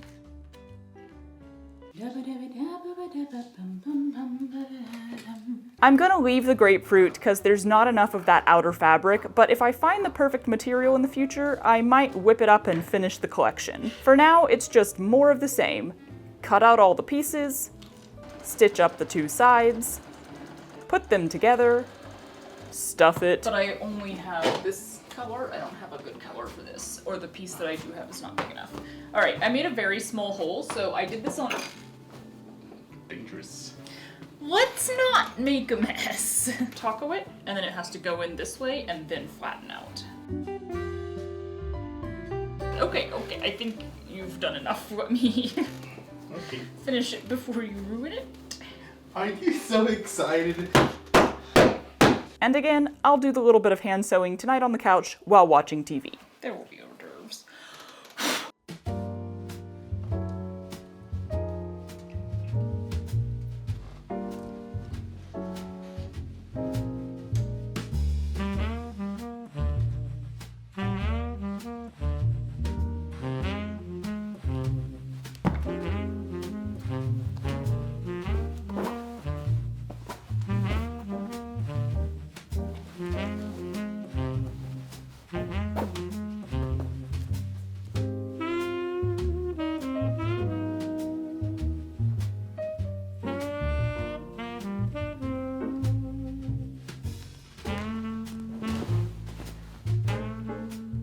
Y'all, I honestly had so much fun with this project. Where's my coffee? I hope you enjoyed it as well. It was a blast. These are so cute. They make me so happy. I have no idea where I'm gonna put them in this house. Also, that hot air balloon is making me so freaking happy as well. But also, I got so many other little random things done, finally. And I hope this can be an encouragement to you, a fire under your tushy, I don't know, whatever it needs to be. Do you have a side quest that you've been needing to get done for days, weeks, months, years? Is there something you've been putting off that would probably only take you 5 to 30 minutes, but brain says no? Can this be your motivation to go tackle that today? Today. Tackle it today. And then come tell me in the comments that you tackled it, and I will applaud you. You can also just applaud yourself. Also tell me if you make citrus pillows, because these are fun. And they're not that hard. Cut your side strips on the bias. That's the key. You know, I said I was gonna be so chatty in this video, and I actually wasn't. I kind of was like,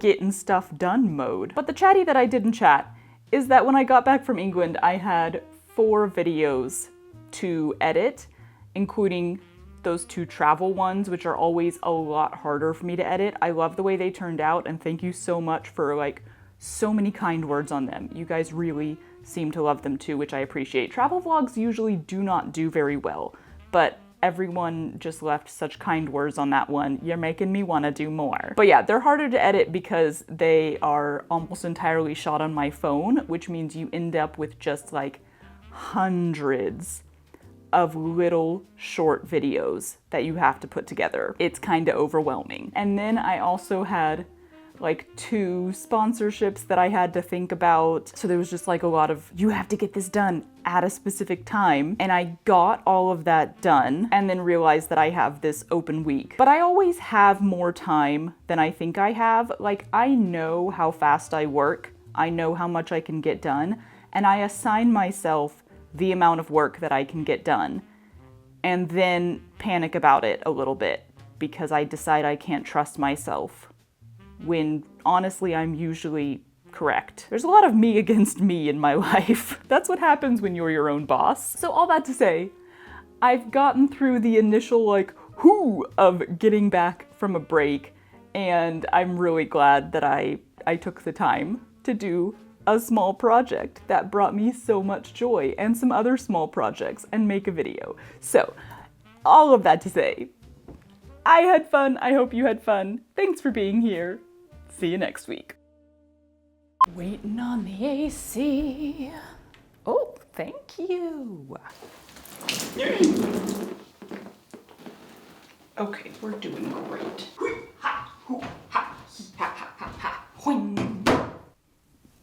Yeah. Possibly. Possibly it's blood. I hate mail. Mail is the worst. Stay.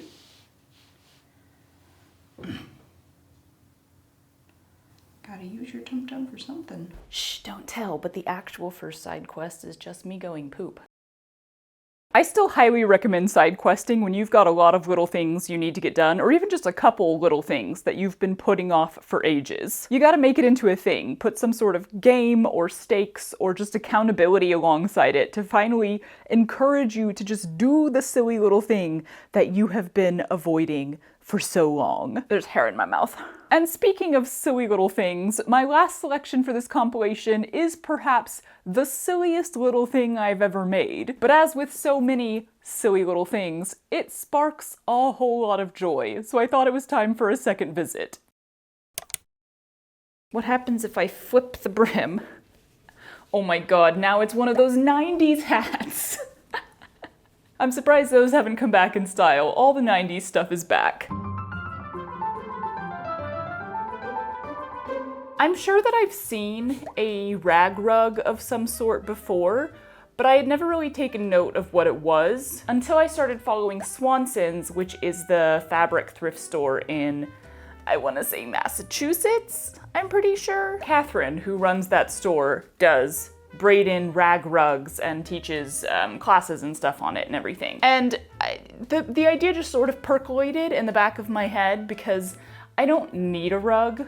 So it's like a cool concept and it's something that I'd like to try, but I don't need a rug. However, a while back, I thought, hey, what if you took a braided rag rug style idea, technique, and you made a hat out of it? I don't know, the idea stuck in my head now. I think it would be fun and funny, so we're gonna try it. The concept is that you're using up old fabric of some kind, so there were people who like cut up clothing or did it all out of t-shirts, but I'm just gonna use cabbage, which means this is a great time.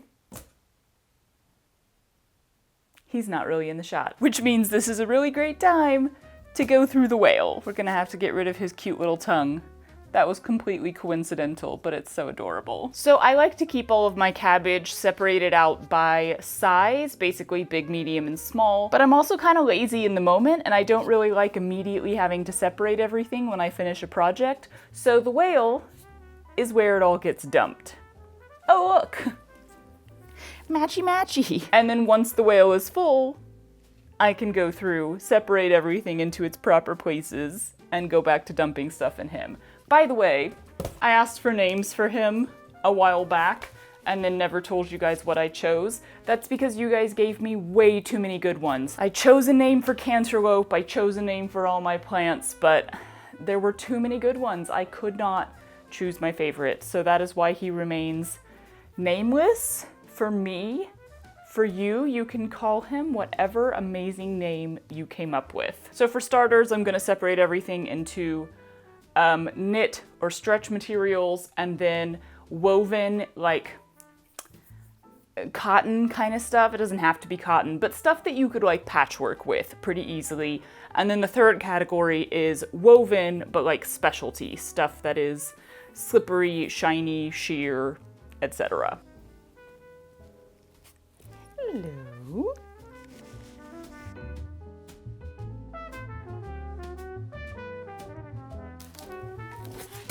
Yeah. Well, that was a bit of a journey through this year's projects. Small scraps, both the knit, woven, all of the categories get put in this bag. They are too small to really do anything with except creative scrap projects. Medium scraps are things that I could potentially get a pocket, a patch, some binding, something like that out of, and they have other containers. So now I split this up. Woo! Is that a spider? It's a spider. Hello, sir. It's dead. Medium. I could potentially get something out of that. Small. I cannot.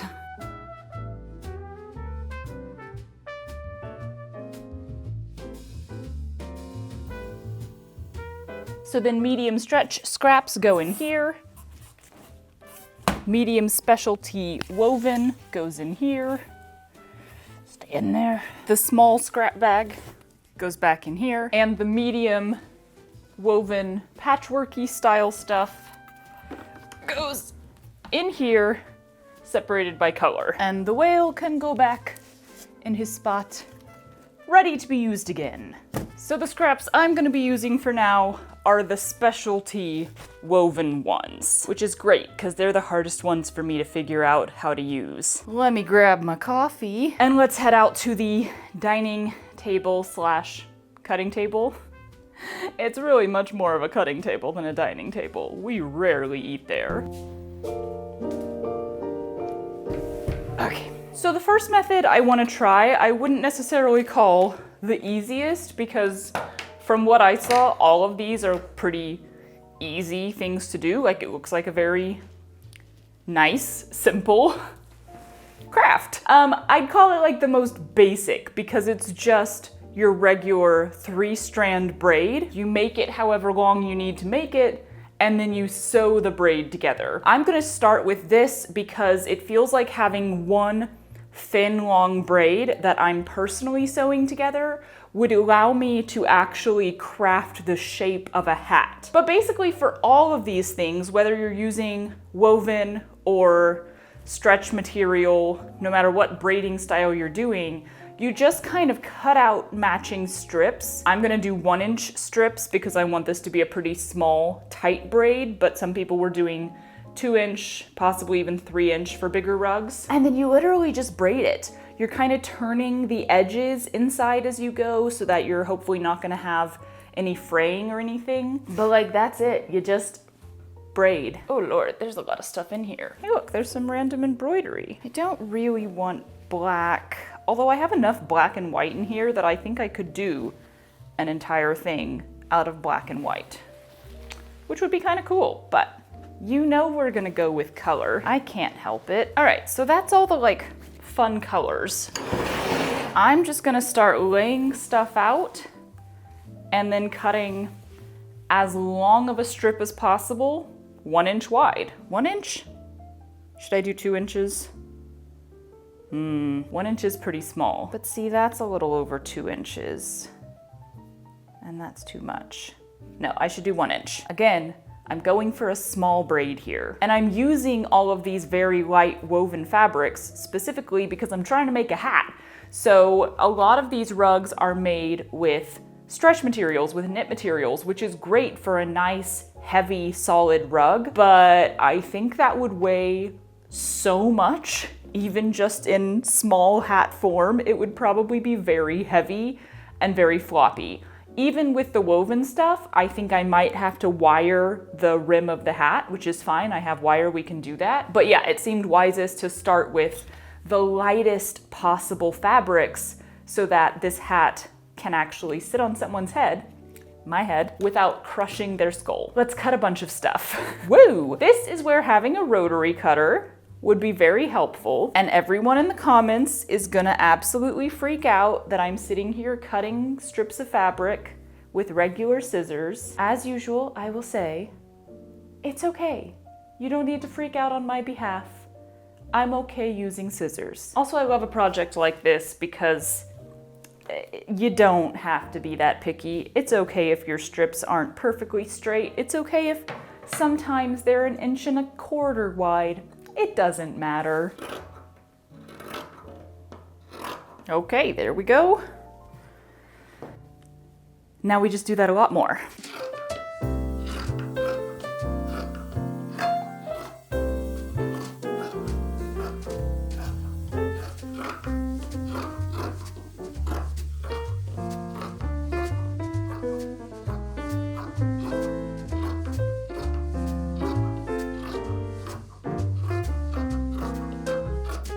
Glasses are probably white sheets. All right, so I probably will need more eventually. I don't really know, but this is a decent pile to start with, and it's so bright and colorful, yay! I went ahead and got 3 to start with, and then you can like knot them together at the top, I think. You can just like hand stitch a few things in them. You're just getting them to stick together. I just went and ran it through the sewing machine really fast. And I went ahead and sort of folded in the sides while I sewed through it, because again, that's kind of what you're trying to do as you braid, just so that you don't have a lot of like loose fraying ends sticking out. So then you just want to secure that with some tape or something heavy. I got a tea container full of, I don't know, something very heavy. What's in here?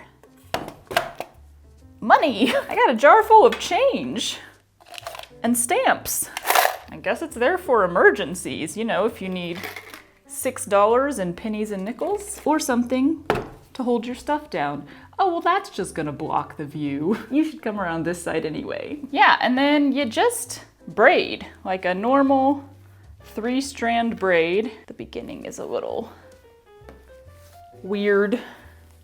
I mean, I do think the joy of doing this with knit materials is that you just don't have to worry about any fraying. So again, if you're making a full rug and you want something nice and heavy and sturdy, that definitely makes more sense. Just not for a hat. I am loving these colors together though. I mean, I also think it's somewhat a good idea to not do too long of strips, just because the more you're handling it, the more it is gonna fray if it's a fraying kind of fabric. But I can also go back and trim off some of these, and once it's all sewn together, there's not really gonna be space for any of that to come off. I think I could have done a better job of turning this stuff inside, especially the blue one. I think I did okay on the purple and the pink, but the blue one, I didn't turn the edges in very well. Do I have like a clip? Gonna throw a chip clip on the end for whenever I need to hold the braid where it is. Boom. Okay, so once you get to the end of a strip, my pink one is about to run out here, you just have to attach another one and keep going. There were, pardon me while I burp in the middle of that statement, there were a couple ways that people said you could do it. You could literally just sew them together, but like, I'm not gonna bother doing that. You can kind of just wrap them around each other and keep braiding, which will work perfectly fine because there should be enough tension on the braid itself to keep that from ever coming undone. But I did like this fun little method that some people had. You just fold over the end of your new strip, put a little vertical slit in it, like so, and then you do that same thing to the end of your running out one.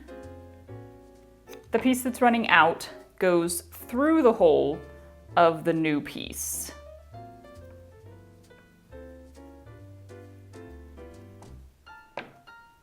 Like so. And then you take the end, like the other end of the new piece, and go through the hole of the old piece. They create this little tension thing, shoink. And there's absolutely no way that they can come undone. Boink, boink, boink. And then we just keep braiding. So, fun stuff. I'm not sure why, but I find braiding to be a very like methodical, peaceful activity. I've done some fabric braiding before. I think it was when I was doing like a mystery box challenge with my sister. And I don't know, yeah, I just got in the mood and I turned all of the leftover scraps of fabric into this incredibly long braid and then didn't really know what to do with it. Just kind of used it as an accessory. But like braiding in general, I guess, is just kind of relaxing. It's nice on hair too, only not nice on my own hair because my arms fall asleep when I try to braid my own hair. And I don't have anyone else's hair to braid. That is something I miss back in college and kind of before college when I wanted to be like a hair and makeup artist. Braiding was my specialty. So anytime that I could work some like really cool braided hair design into a character for a show we were doing, so perfect. There was this one girl at college who had the most gorgeous, long, thick, red hair. Like down to her waist, hips maybe even. So long, so perfect for braiding. And I did this incredible like twisted braid that came up into a bun that was off-centered on the side of her head kind of thing one time as like a test for a show that we were doing for a character she was playing. It looked so cool. And then the director came in and was like, she's a squirrel. So no, that very cool braid is not quite right for the character. And I was like, no. I just want to braid hair. Okay, so I will say this little making holes method of connecting two pieces is probably better when you're doing a bit of a thicker braid, because here, like, it just so happened to not fall in a great place, and I can't really get rid of it. It will be fine because once you sew the two braids together, it will fall on the back, but if that had happened to fall on the front, there really wouldn't have been much that I could do to cover it up. If you're doing a really thin braid like this, just the wrapping around each other kind of method is probably the best one. I'll try that on the next one.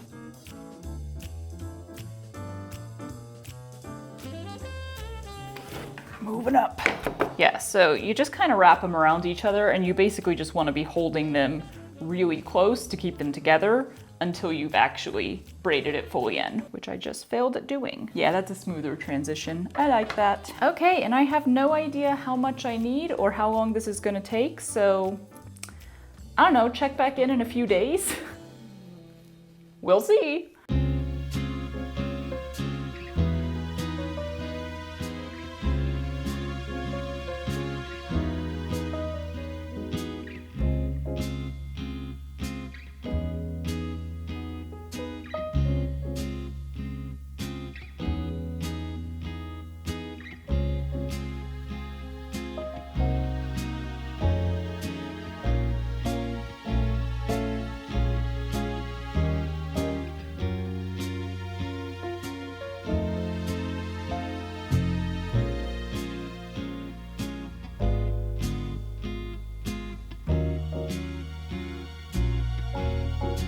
So, turns out that's pretty addicting. I have 80 feet of braid. If you are making a flat rug, you can stitch this together on a sewing machine just using a zigzag stitch, and that just sort of adds to the design of it all. Because I'm making a shaped thing, I'm gonna be hand stitching it all together, which you could also do if you're doing it flat. Where's my end? I had my end. There's my end. I'm using, I don't think this is buttonhole thread. Maybe it is.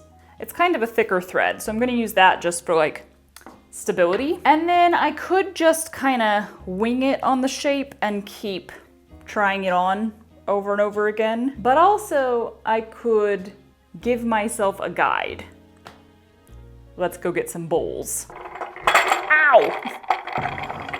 One of these has to be the perfect size for my head, in theory.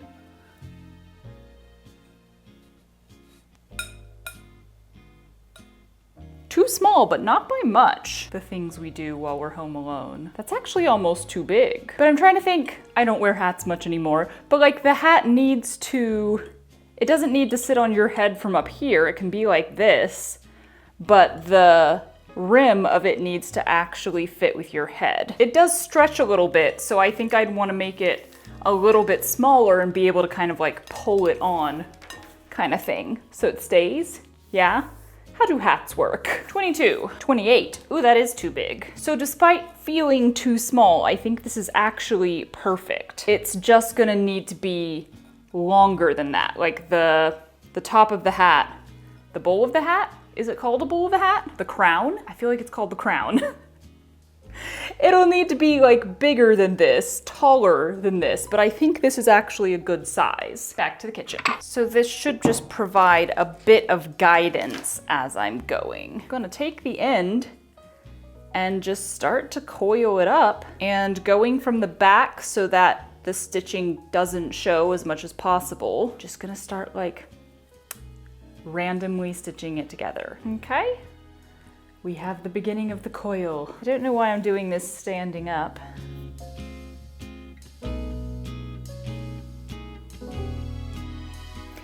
Okay, I just stood here completely silently sewing for like 10 minutes. This is what was happening with the braiding too. I didn't even mean to come in here and start braiding on the first day. I was like, okay, I'm done, I'm gonna go edit. And then I just like walked by and was like, I'ma just do this a little bit more.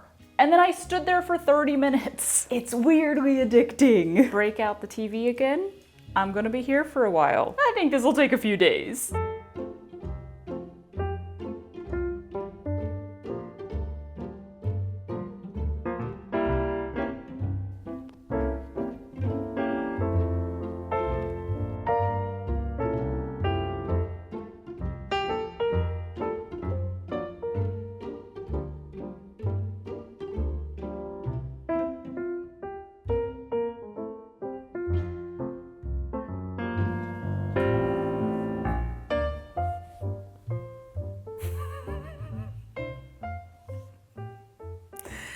All right, well, several hours of sewing later, this is where we are. I gotta trust the process on this one, y'all. When you don't have a brim on a hat, it automatically looks really dumb. And I'm having trouble figuring out how tall it needs to be. Like, I'm kind of going like sun hat vibes.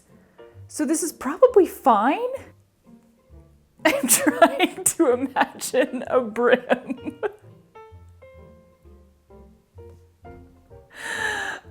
Also, it's late, and I've just been peacefully sewing here because Matt's been gone all day, and I think I should stop and go to bed or something. I think this is fine. I don't really know anymore.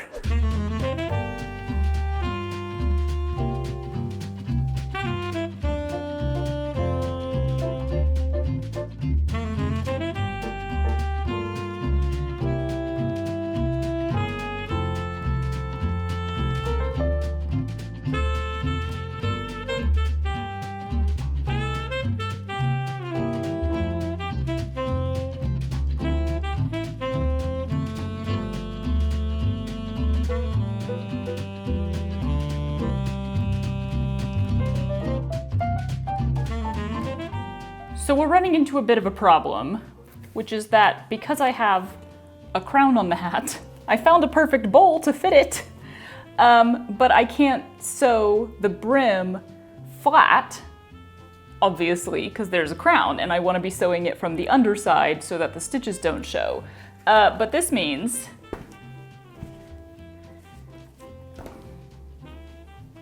that it is not laying flat, because I think I'm pulling the stitches a little too tight, so it's like, it's just done too tight. It needs to be looser. Okay, actually, it's kind of a giant bucket hat. So the question is it okay when I wear it? Because do I want to undo all of this? Not really. I mean, it's kind of fun. It's a little less sun hat and a little more bucket hatty. I've still got, I don't know, maybe like 15 feet left to go. If I do much more though, and the brim is facing down like this, I'm just not gonna be able to see. It does fit my head though, like really well, which is surprising because I thought it was too small. Do I keep going? Or do I undo it and try to do the brim flat? I gotta go look in a mirror. Let me take my tail. Oh Lord, I'll be back. What you doing, little potato? You know what, I think I'm gonna go with it and just keep going. It's kind of funny, and like, I don't know, this was all just a fun experiment anyway.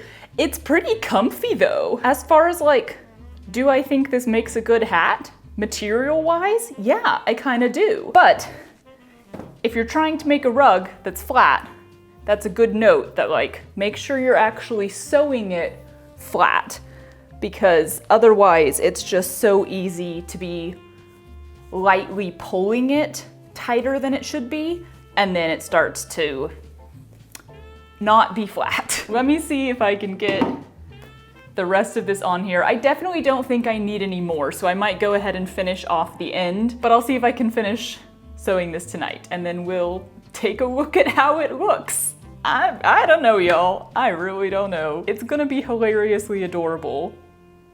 That I am pretty sure of.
Y'all, I don't think I've ever had so much fun with something that is technically a giant fail. I mean, look at that. It's so pretty. So here's what I've learned.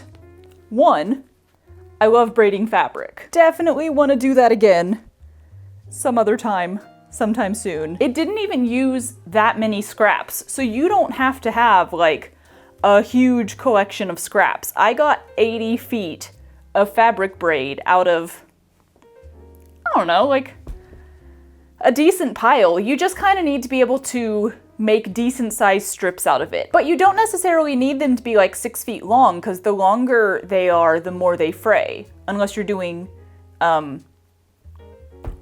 wow, words just left me.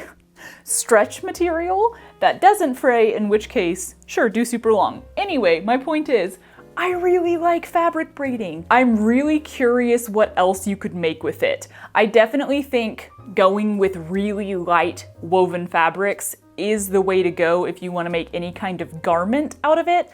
This is pretty light. If this was made out of knit, it would be super heavy. But this is, I'd say maybe a pound tops. Probably not even that. And it's so cool. Other thing I learned is if you are going to do a hat, I think it's smarter to do the brim and the crown separately, unless you can come up with some sort of contraption setup where you can have the hat upside down and the crown still, you know, supported down below like it needs to be, but then your top part supported flat. Like you need a big flat thing with a hole in the center that is exactly the size of the crown. That's pretty specific. I don't feel like anyone really has that, and like making something like that for one project would be a bit over the top, hence the reason I didn't. But as I learned, if your fabric or if your braids are not flat when you're sewing them together, they are not gonna be flat when you're done. They are automatically going to go in the direction that you were sewing them. So I think it's really important to make sure that they are fully flat while you're sewing them together so that you're not pulling them too tight. Because yeah, I mean, that's why it's the shape that it is. Which turns it into this like art piece style hat, I think. I don't know, I was taking photos of it and I was like, why does this look like an editorial or something? Like I could see somebody wearing this on a runway or in some sort of editorial shoot where you're like, that's the dumbest thing I've ever seen, and yet it looks kind of cool. How about I just make the dumbest, weirdest, silliest looking stuff ever, and then just take pictures of it that make it look like it's cool, even though it's actually really, really dumb and silly. That's the best part of making stuff in general.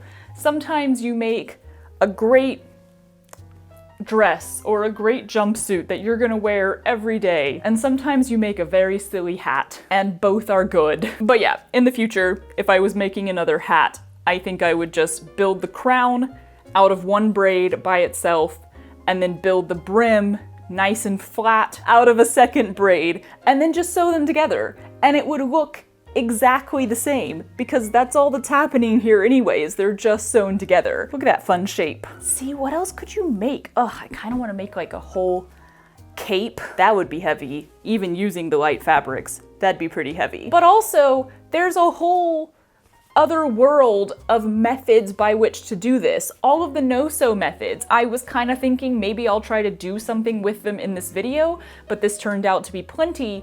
And also I haven't quite figured out how to translate the no-sew methods into a garment. I think maybe I could do it as like a bag, but because you're weaving all of the new pieces of braid into the old pieces of braid, you don't necessarily have to do it circular. It could be oval, you could even try to square it out, but you have to build it from the inside out. I'm just not really sure what you could make out of it that is not a flat rug. If anyone has ideas, let me know, because that I still want to try. I do want to try the no-sew actual like braid in rug method. If anyone makes a rag rug hat, especially if you do it better than me, which I think you can. I don't know, tag me on Instagram, show it to me, because I'm really interested to see. I bet you could make like a witch hat, you could make a big sun hat. Oh, I will say that if my brim had not ended up curled inward, if it had ended up nice and flat, I was gonna put wire around the very last one, like hide it in between 2 rows, and I think that would have made the brim actually stand out and be like bendable and like a dramatic sun hat form. So, entirely an option, it just wouldn't have been worthwhile with my brim this shaped. Cause, you know, it can't stand out. This is as far as it can go. It's been fun. Bye. Hello, are the aliens coming? Hi, ow, sorry. Do you wanna wear a big ol' hat? Hat. Would you wear a hat? But yeah, do I have a hat? Yeah. Oh, I just realized my microphone is down there. No!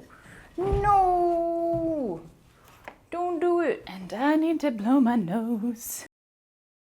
I still love this hat. I love the texture and all the colors and the process. Fabric braiding is legit so much fun. All of those projects that I was musing about for the future, a cape, a dress, a sun hat style hat. Yeah, I still really want to do all of those. But that is all for now. Thank you for joining me for this collection of videos that brought me so much joy and still brings me so much joy. I hope they brought you a little bit of joy or inspiration or maybe just company as well. Later, taters.